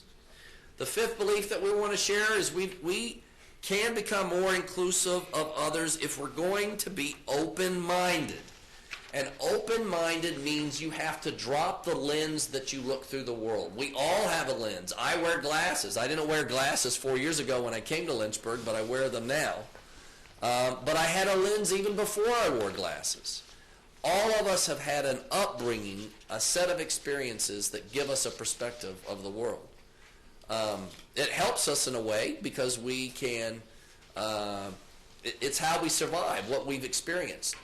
But we have to understand that everybody comes with a set of different histories and different values. If we can commit to being more open-minded, we can create a more inclusive, informed perspective and understand other histories and other values that perhaps we don't know. This is really back to the same point a little bit about being able to put yourself in someone's shoes, the empathy quotient. But we have to have a critical consciousness about what lessons we teach and be able to see it through the eyes of students and families. Our job as educators is to teach a lesson. And we need to be sure that we're doing that understanding that the power of education, every lesson we are teaching conveys its own set of histories and values and perspectives. Privilege is embedded in our institutions, and we need to be aware of that in order to be more effective educators. Public education is a great thing. It's the foundation of democracy, but it started, frankly, America started without public education. Many of you know public education in this very state was started by a founding father who was willing to write a Declaration of Independence that said everyone had a right to life, liberty, and the pursuit of happiness. But the truth was in Virginia, only a few received education, and it was homeschool education. It was private education. There was no public education. Thomas Jefferson proposed in the 1800s public education in Virginia. And the initial response was, it costs too much. It's too expensive. Why are we going to spend all that money on everybody? Education only belongs to a few. We need to understand that we have been moving in public education toward greater and greater inclusivity. We know in recent history, just a generation ago, 50 years ago, our public education institutions were divided by race in this city and in Virginia. And we were in a state that resisted bringing together two groups of people. There's privilege embedded in our institutions, and we need to be aware of that as we strive to be more effective educators. We can't ignore the history that's brought us to where we are, but we have to be willing to have more open-mindedness to get beyond our history and forge a future together. The sixth core belief is that equity and equality are both key values, and I think this is an argument going on again in our country today. Well, you either have to be for equality, you can't be for equity. And if you're for equity, you're sacrificing equality. You really can be for both. We want to see equal outcomes. Our own mission is every child by name and by need to graduation. Our outcome is graduation. Is every kid going to take the same class? No. Are they going to have the same interests? No. Are they going to need different levels of support? Yes. We can have an equality agenda, and in fact, to have an equality agenda, you need an equity agenda. You need to give folks the resources and supports they need to be successful. Some people come with more resources and supports built in from the moment they're born or the moment they walk into our school. We live in a society where there is still historical privilege and current privilege, including around race or gender and religion. And each of those impacts how we see the opportunities to be included in our schools, especially for kids, how they see themselves. I have to tell you that we just finished conducting a forum around advanced courses, is one of the things that we're doing for the Office of Civil Rights. And I had a chance to talk to someone who conducted the forums, and one of the things that one of our kids shared is he felt, an African-American child felt that the perception was that white kids were supposed to participate in advanced courses, but it was a privilege for African-American kids to be in those advanced classes in Lynchburg City Schools. That's 2016. That's a sense still of whether there's privilege around who's supposed to be in what kind of courses and what kind of programs. We have to believe in an equality of outcome and in an equity of a pathway for support. If we do that, we can have every child by name and by need to graduation. And I know it's not easy, but they both have to be key values as we move forward. And the seventh belief is if we're going to get better, we've got to continue every day to shoot for our 4 core values that are consistent with equity and inclusiveness. I was trying to say inclusivity and inclusiveness in the same phrase. Respect for one another, for our kids, for our teachers. And I have to tell you, I know behavior and discipline has been one of the things this board has been talking about. I had a conversation with my mother earlier this week about behavior in the school system and parents with concerns. And my mom taught alternative ed for 30 years in Newport News.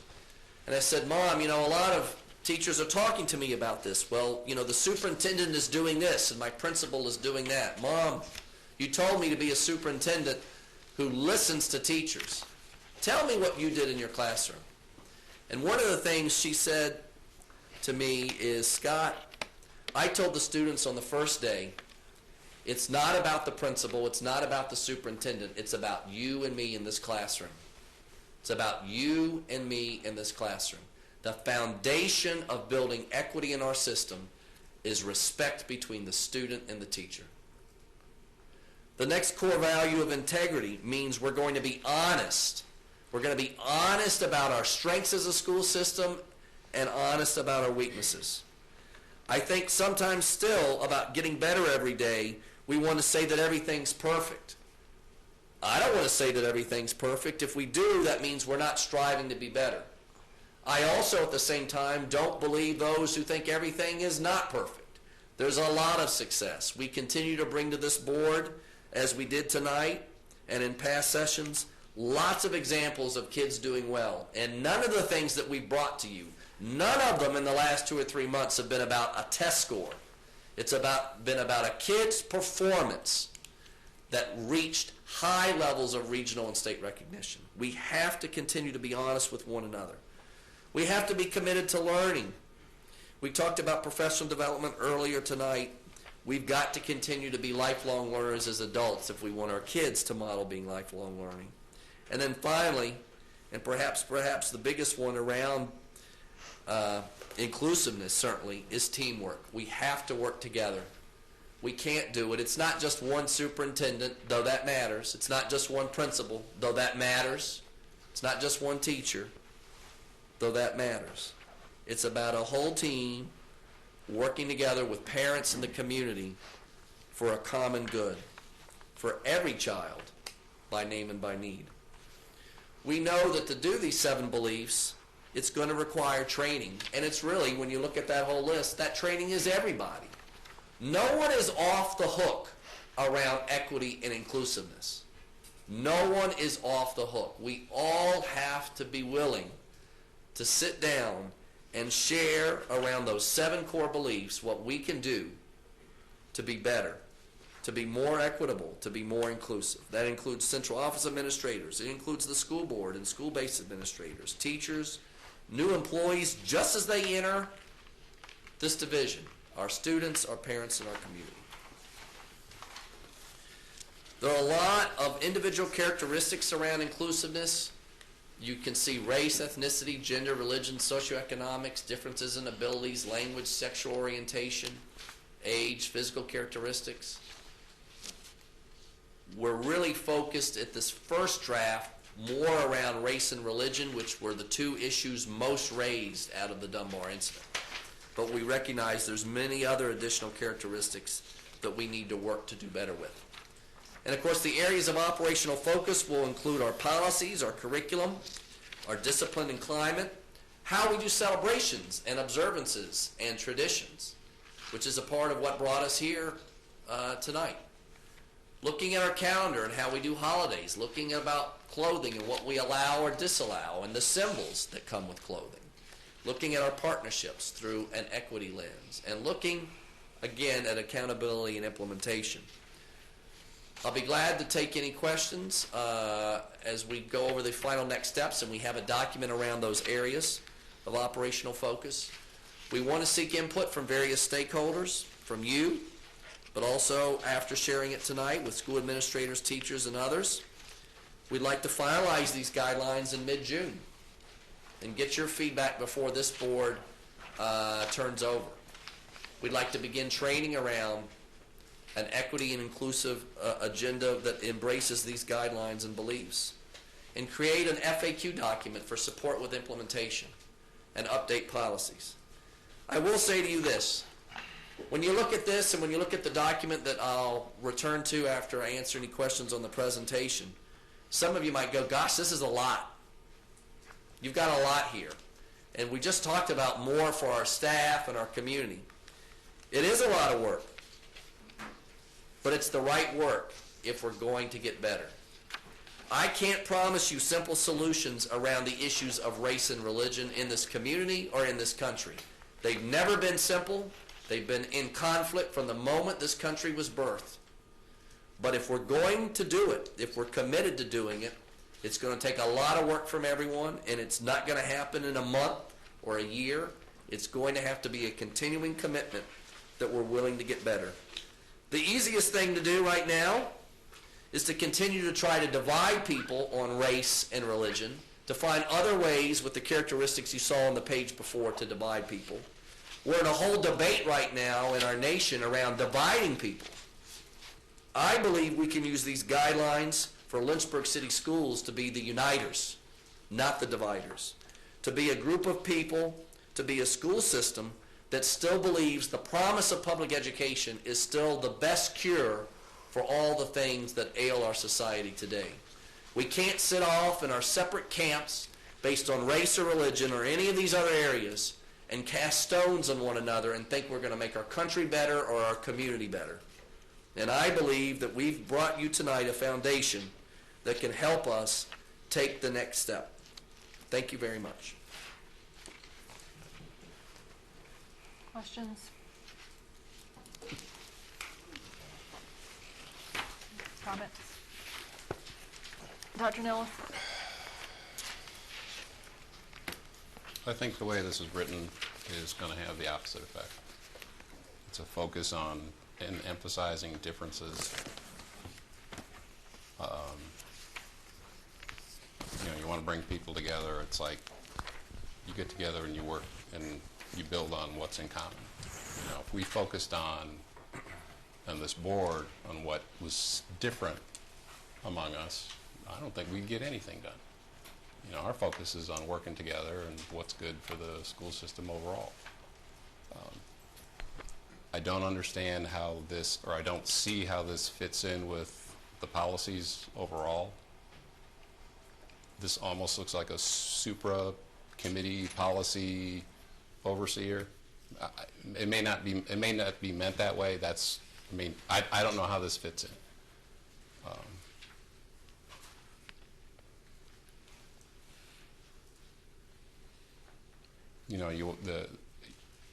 You could summarize it saying, we need to treat each other with respect and dignity, and that's inherent in dealing with people. And then you have the 4 core values and how we implement our mission and the work here. And every child by name, by need to graduation. That's the essence of it. And then we get past that, and then the next thing we do is start putting people into groups and sorting and parsing out. And we say we want to treat them by individuals, and a lot of that, frankly, is driven by outside accountability, regulatory concerns. We have to meet certain standards and various subgroups, and the reality is we want to treat each kid with dignity individually and meet their needs. So I don't believe the way this is written sets that tone. Dr. Donzel? I'd like to approach it from 2 angles. At first I really appreciated the kind of global perspective that you shared via slides. There is nothing in here with which I could disagree, and I think it's a great starting point. Where the rubber hits the road, though, is in behavior. It's in implementation, it's in action. While I agree with Dr. Nilles that the bottom line is that we need all kids and teachers and individuals we deal with need to be treated with respect and dignity. The problem is that that's not happening universally. And having some sort of approach to help us get there, I do think is necessary. We might disagree on the focus for the guidelines, but we've got to start somewhere. What happened at Dunbar happened because people didn't understand each other, and there was a feeling of lack of respect, and people did feel their dignity was challenged. When we had a discussion in our work session recently about the dress code and how the young women who are, approaching adolescence and moving through adolescence, how many of them feel in terms of how they are addressed by teachers and administrators should their clothing not comply perfectly with the dress code. They're not being treated with dignity and respect. So I feel we have to do something. And I think that, where you've started here, you have tried to talk about, for example, operational focus for the guidelines. Start with policy review. And policy review, you've talked about going to curriculum, right, discipline and climate, right, celebrations, observances, and traditions, calendars and holidays. You've pulled out specific areas of policy that we can start to address with, with the lens, under the umbrella, however you want to put it, of creating a more inclusive school district. And while I also appreciate that while you focused on race and religion, that you've also acknowledged that there are other areas. I will say this, I think that, you hit on something very important when you talk about implicit bias, microaggressions. These are phrases and terms that most people don't understand what they mean, but they live with them every day. And I'd, be interested in hearing down the road how we are going to help our teachers, our building leaders recognize their own implicit bias, because that affects how they treat one another and how they treat their students. I have lots and lots I could say, but I'll just say one last thing. It all sounds really, really good, but what I'm going to be looking at is implementation, training, and leadership. We've heard in the past, we're addressing this, we're addressing that, and still we ended up with Dunbar. So it all looks good, but I'm going to be very interested in implementation and accountability. What is the role of the Equity Task Force, for example, in accountability, making sure that could there be a role for the task force in terms of ensuring that we are creating a more inclusive school district, that we are addressing issues of equity? These are questions I have, but I think we're having a conversation that we need to have, and we'll just take it from there. Thank you.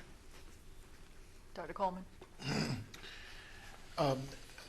Thank you, Dr. Dolan Sewell. I would concur with your latter comments. I am incredibly pleased with the wordsmanship of this presentation. Consciousness is incredibly important to move forward. And there is not a consciousness around all of the things that created Dunbar. This wording, to me, particularly around helping people to distinguish between equity and equality, is so important because persons don't even understand what these terms mean and how they play out. And every section of this, to me, is moving in the right direction towards consciousness, which it has to be established first. You can't address something unless people are aware accurately of what's going on and what they're dealing with in the various perspectives. This needs to be given report, needs to be put on video, it needs to be put on social media, whatever Chris and the others, whatever the people decide to do this, once we get to that point, because this is the first step, and you cannot bypass it. Because a part of bias is assuming that everybody understands what we're talking about, and they simply don't. Now, so to that matter, to those who helped to put this together in terms of the wordsmith of it, I think it is absolutely pointing us in the right direction. I believe it absolutely needs to be shared over and over and over again. Now, sociologists suggest, from Andrew Billingsley on down, that it takes 10 years to create a change in dysfunction. So this is going to happen tomorrow or next week as such.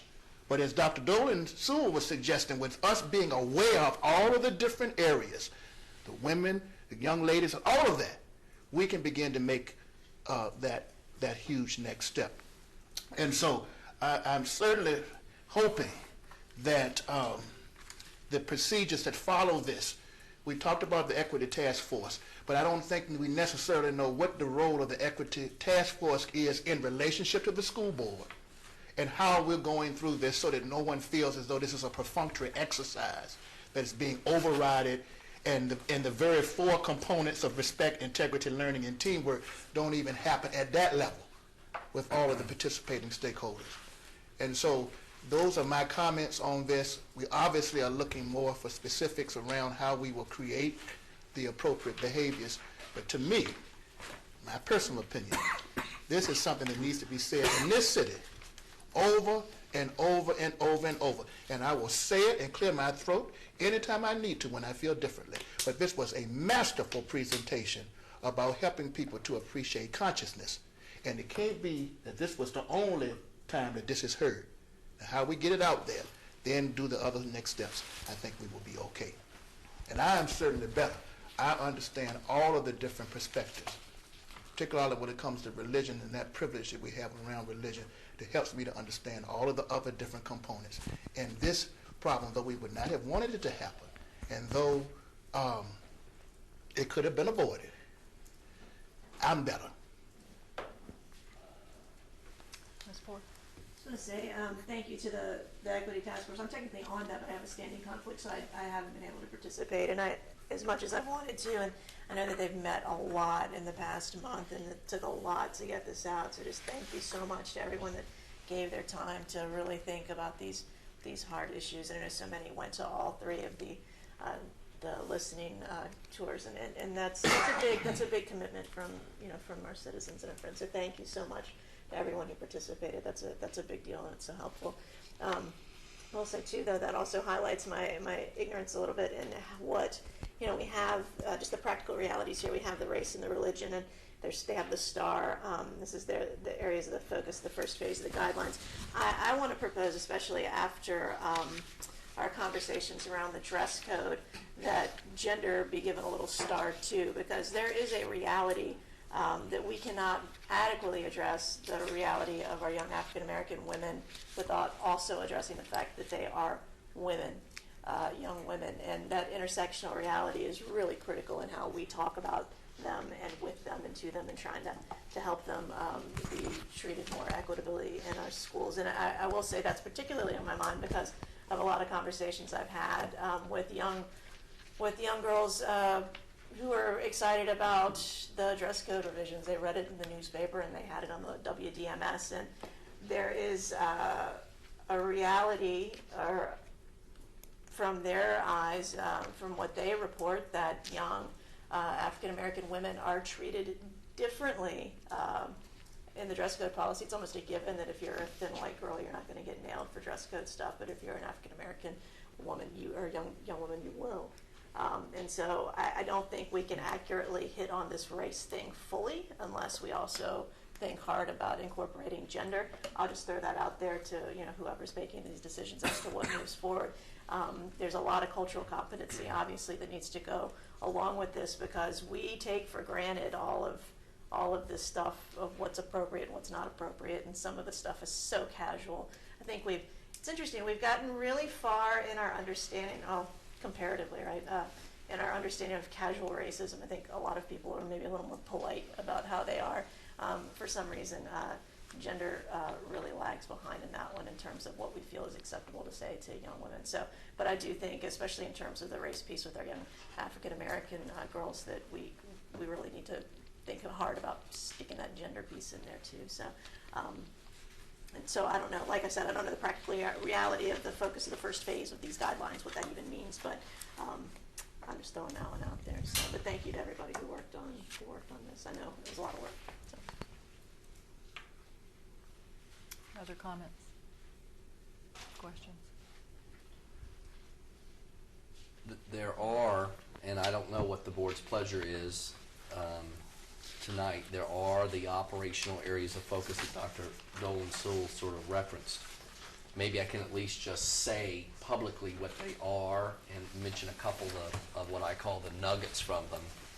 And we could have additional discussion or review added at the next meeting. Does that sound? That sounds good. Okay. The presentation was around those 7 core beliefs. So we would continue to review and update our policies around instruction, observances, and assemblies. And I'm talking classroom instruction when I say instruction. Observances and assemblies, controversial issues, what are our policies on those, and an employee code of conduct. And we would make sure our policies are in alignment with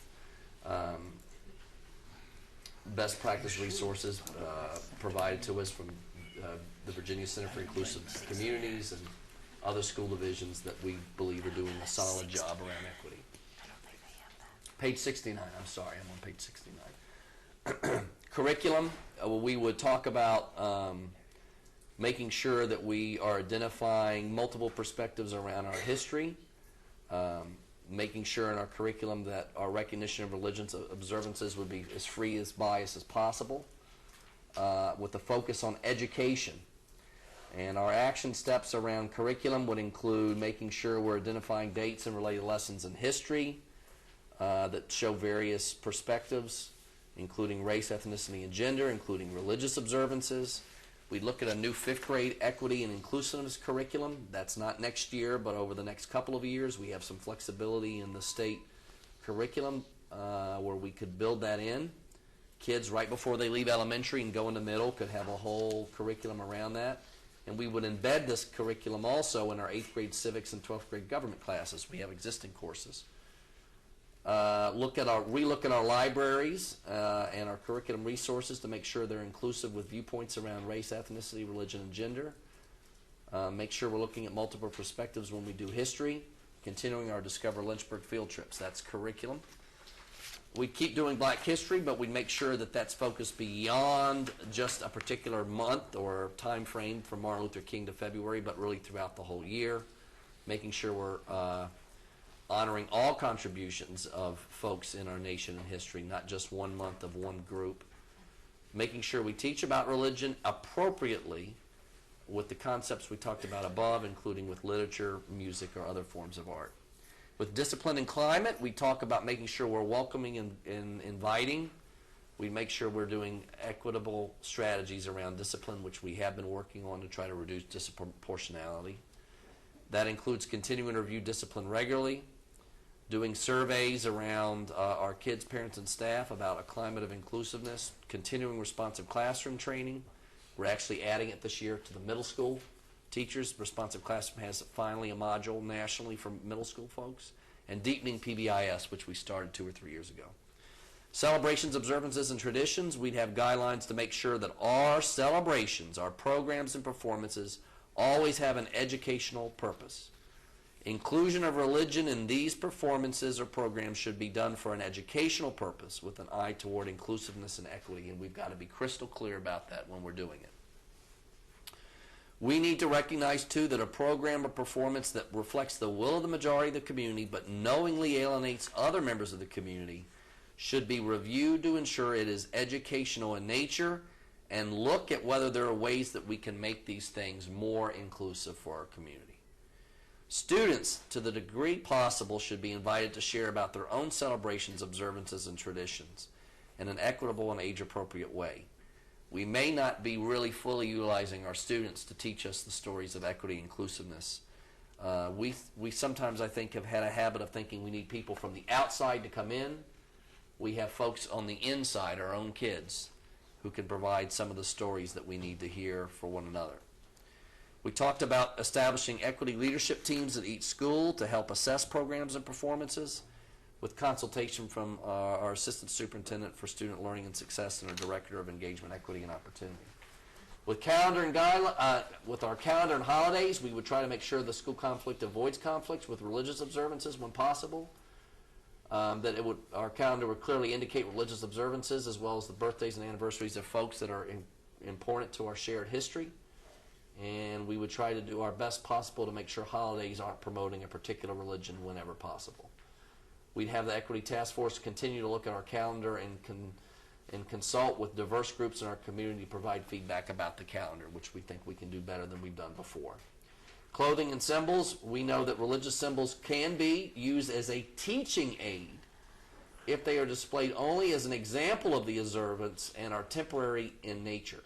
So the focus on teaching and education rather than necessarily celebratory, and that they're displayed with equity across various types of religions and cultures. If we're going to bring out a religious symbol at one time of the year, we need to be looking at whether we're doing that for other religions and other symbols at other times of the year. This could be symbols that are purely religious, like the nativity scene or Star of David, along with those that are associated with a religion or religious holiday, like a Christmas tree or Easter eggs or the dreidel. We also talked about dress being a form of individual expression, being done in the least restrictive manner, but to maintain our focus on a safe and orderly environment. We're doing dress code revisions as we speak, as you know, and you all will be looking at that shortly. And it's more discussion about religious attire. It can be appropriately accommodated, but here are the areas that that we looked at that could be accommodated. We know there are others. As part of our action steps, making sure that we have an ad hoc committee that includes a few folks to look at making sure that we've appropriately documented religious expression and symbols in our schools. We don't know whether what we've done so far will be the the final step, we may need more input really as we come to religious expressions and symbols. We've had a long tradition of doing certain religious symbols and expressions in our schools. We need to be honest about that.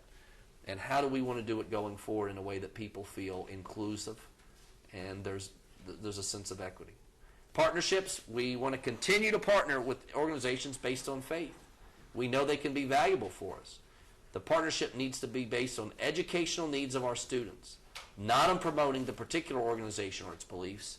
And we would propose that the partnering organization sign a statement saying that they will act in a manner consistent with that statement, that their work with us will be aligned around the values of LCS. Again, in our action steps, we would create a document with those guidelines. We'd create a document for principals that outlines the steps when we're going to have the community in.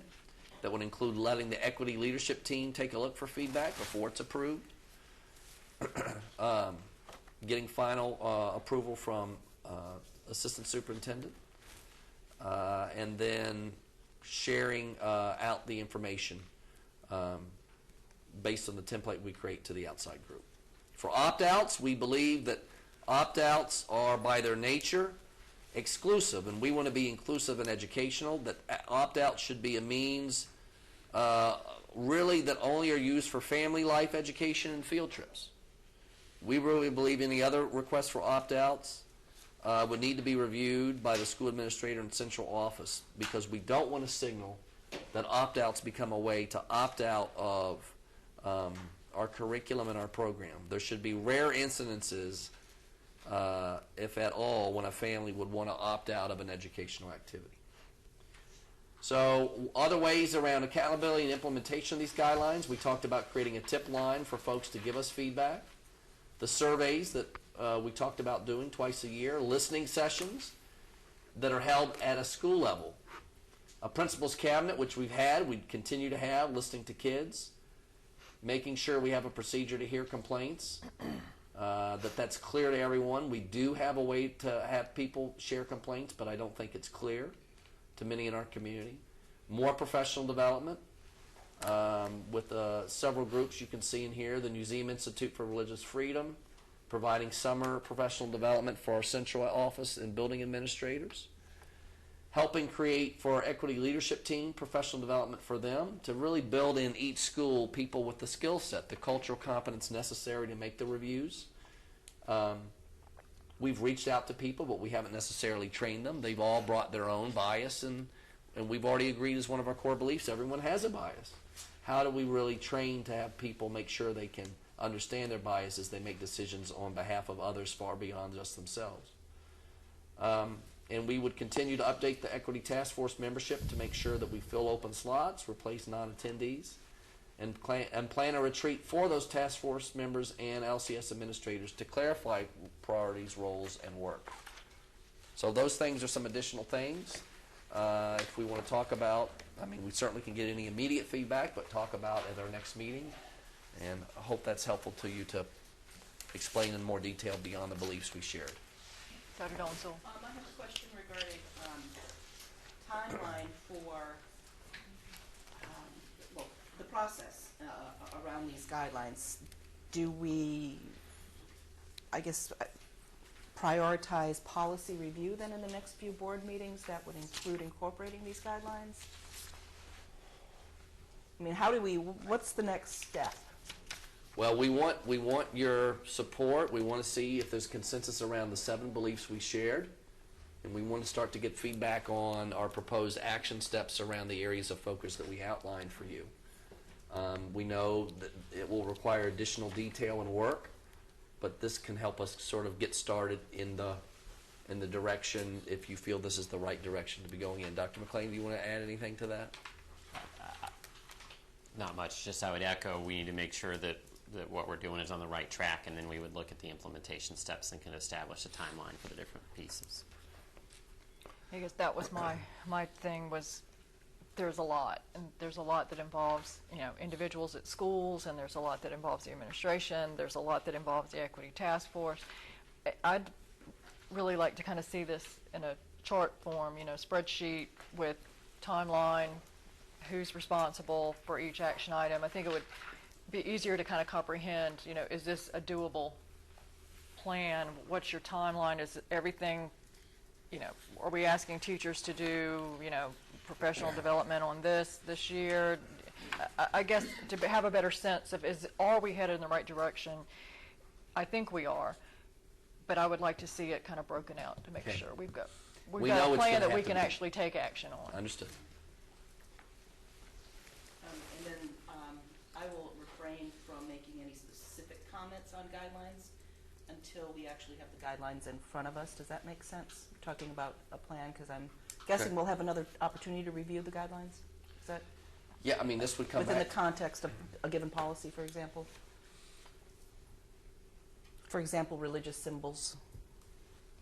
Yeah, the religious symbols, we talked about having another group to really delve into that even deeper than what we've already expressed, and that would come back for the board for review. Okay.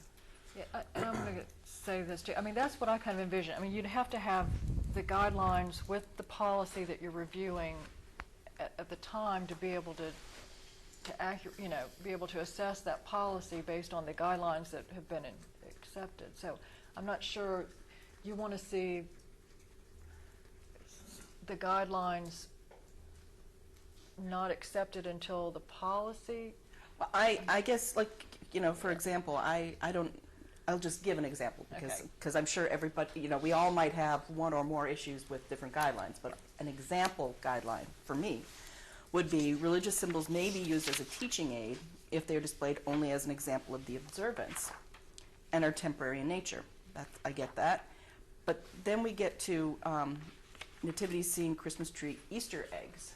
And I guess what I'm trying to imagine is, in what we've had celebrations where the kids have Easter egg hunts. How is that educational? So, right, I guess and that guideline would then, buying in the guidelines would then help us create the FAQ. What is acceptable activities under these? Are these things acceptable? No. Are these things acceptable? Yes. Right? Teaching about a Christmas tree is part of explaining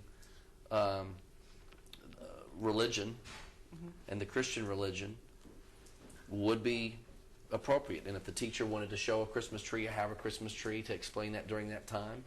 But are you doing that for other religions when you're teaching that in the world history class?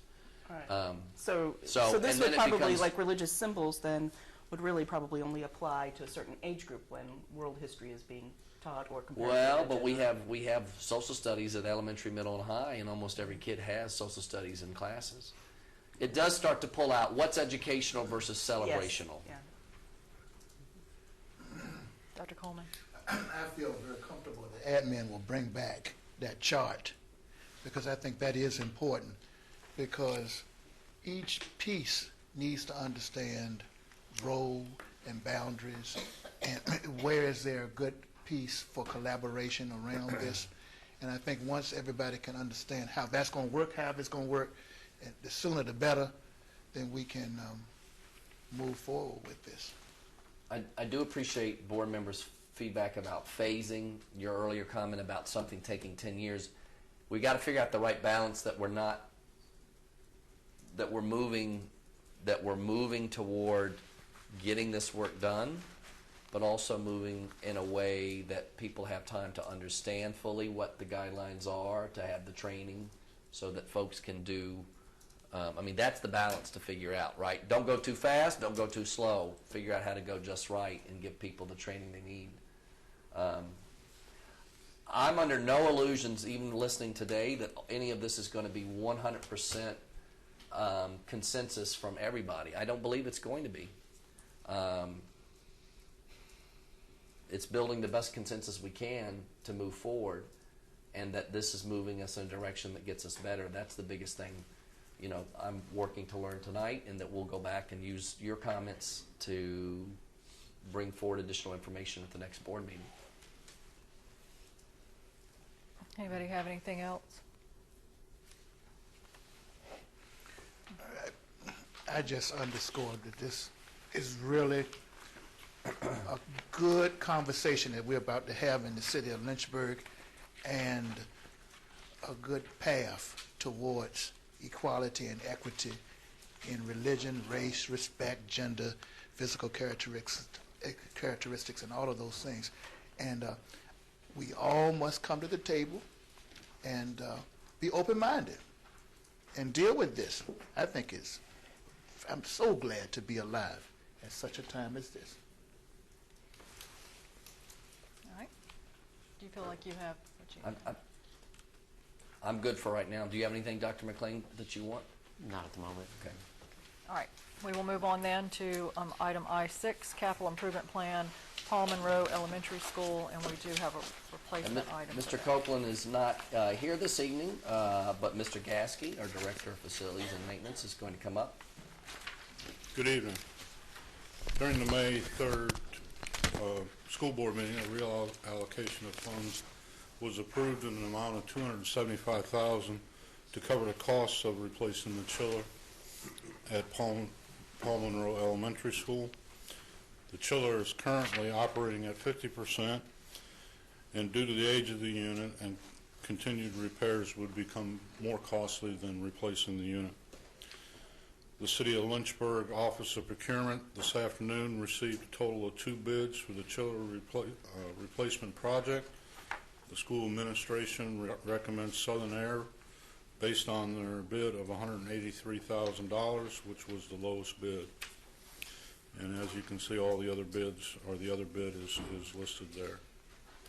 We are seeking approval tonight due to the urgency of this project. Questions? Dr. Nilles? Question, Mr. Beckles, is with the budget and the end of the year and looking tight, you're comfortable with this? This one was factored in the details that you I know, but I'm just, it was really tight, so it was like. This was factored in. Okay, all right. Any other questions? Move to approve. Second. All those in favor, please say aye. Aye. Opposed? No one? All right. We have a chiller. And that will take us on to our next item, capital improvement plan for EC Glass High School. And Mr. Gatsky. Lynchburg City Schools received a total of 2 bids for the resurfacing of the remaining 4 tennis courts at EC Glass High School. The capital improvement plan contained funding in 2014 to complete the resurfacing of 8 of the 12 courts. Through a combination of private donations, park and recreation grant funding, and LCS CIP funding, we can now complete the last 4 courts. Boxley Asphalt LLC was the low bidder, and you can see the other bid down below. The school administration recommends Boxley Asphalt based on their bid of $131,057. And while this is up for information tonight, we would like to request possibly getting approval since the summer construction season is fast approaching, and it would be advantageous to us to have it. Any questions? Mr. Beckles, is that doable? This is from CIP funding. Okay. Okay. Board? To approve. Second. All those in favor, please say aye. Aye. Opposed? No one. All right. Thank you. Mr. Gatsky. All right. The next item is the Lynchburg City School Board goals, and this is coming to us this evening as a result of our May 6th meeting at the Virginia School Boards Association, as we had the opportunity to establish our goals. Let's see. Try to put this into different language here, so I'm not reading it. What we had, part of our goals was to establish norms to orient new board members, to have a monthly school activity calendar for the division so board members could select an item to attend, an opportunity to attend once a month, expand the diversity of programs and students to be recognized at the school board meetings, establish a list of stakeholders, both formal and informal, to refer to when needed. Also to come up with a communication plan for the board that will actively tell what the board does, the board's focus, how the board is improving student achievement, and looking at the possibility of adopting board docs. So,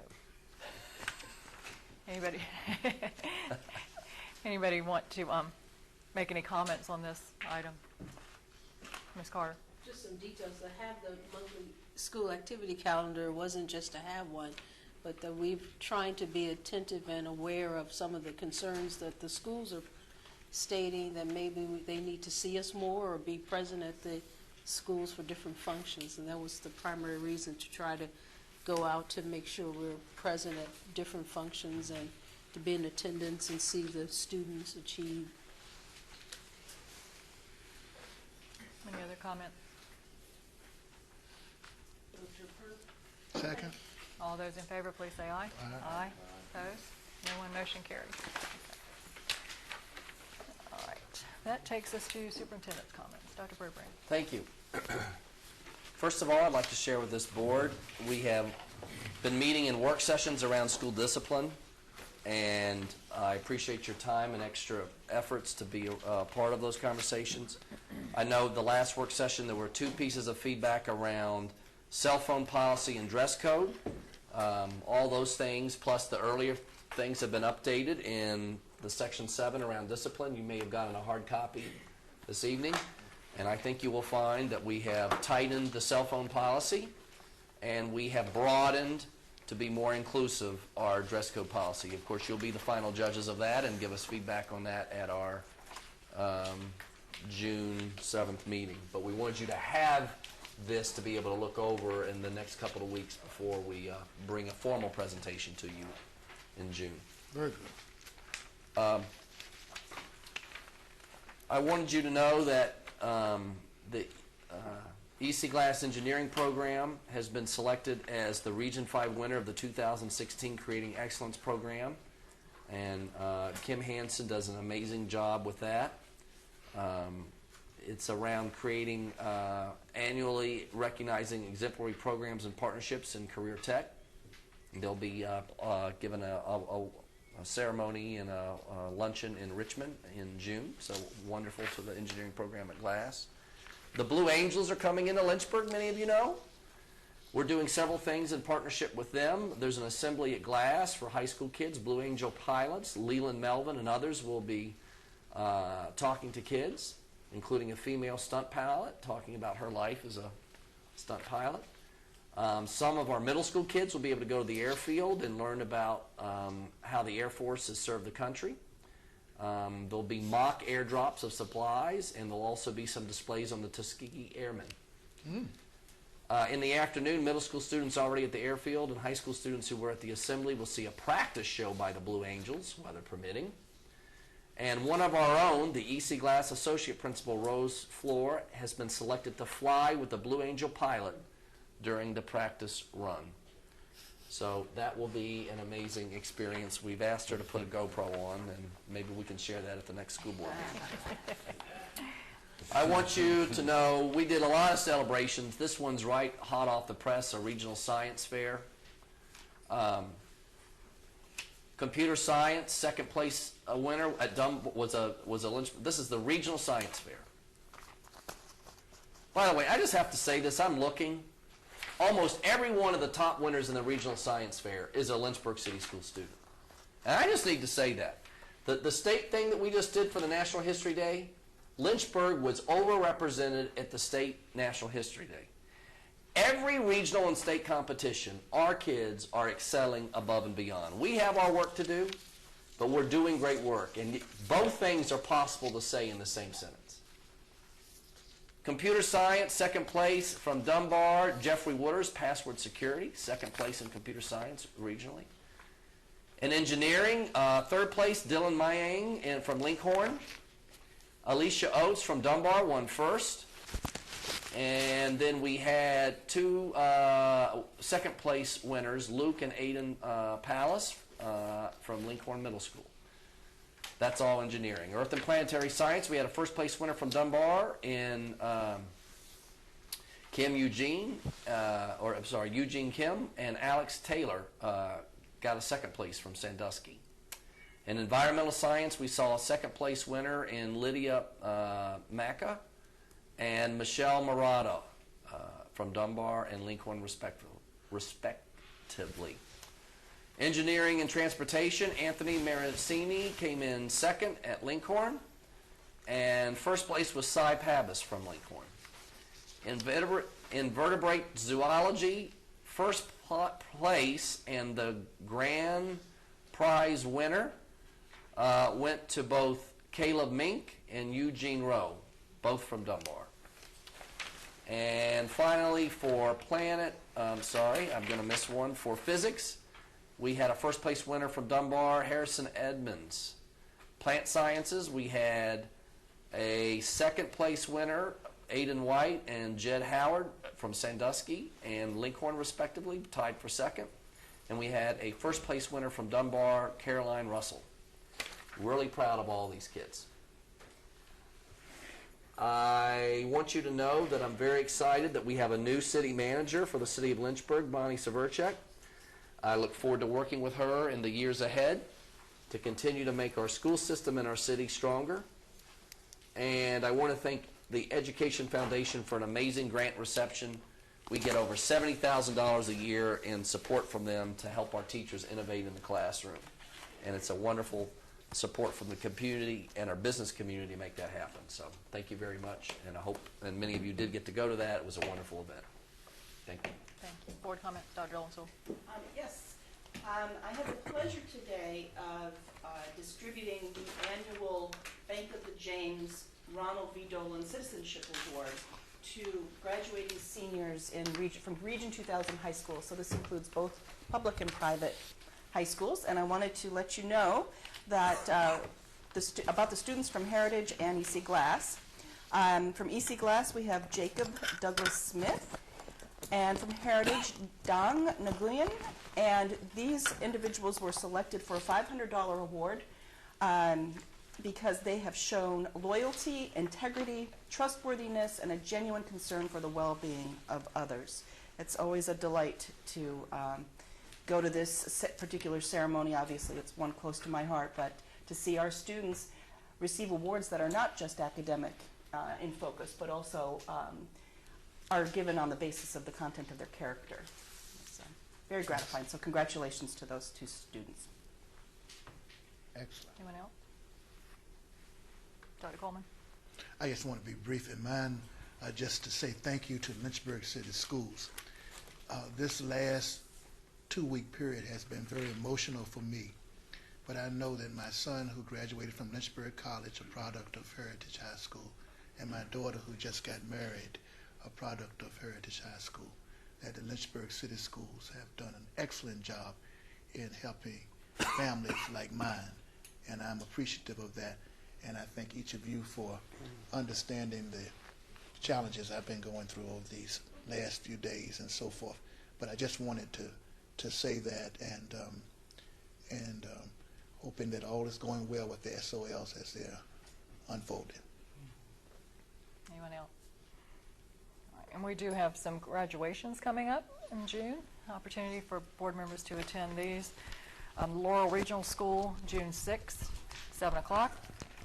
Fort Hill Community School, June 9th at noon. Heritage High School will graduate on June the 12th at 8:30, followed by the afternoon graduation at Glass at 3 o'clock. So, if there's nothing further, then we will go into our closed meeting. Pursuant to the Code of Virginia 2.2-3711A1, the school board needs to convene in a closed meeting for the purpose of discussing employee performance. Is there a motion to go into closed session? All those in favor, please say aye. Aye. Opposed? We're in closed session.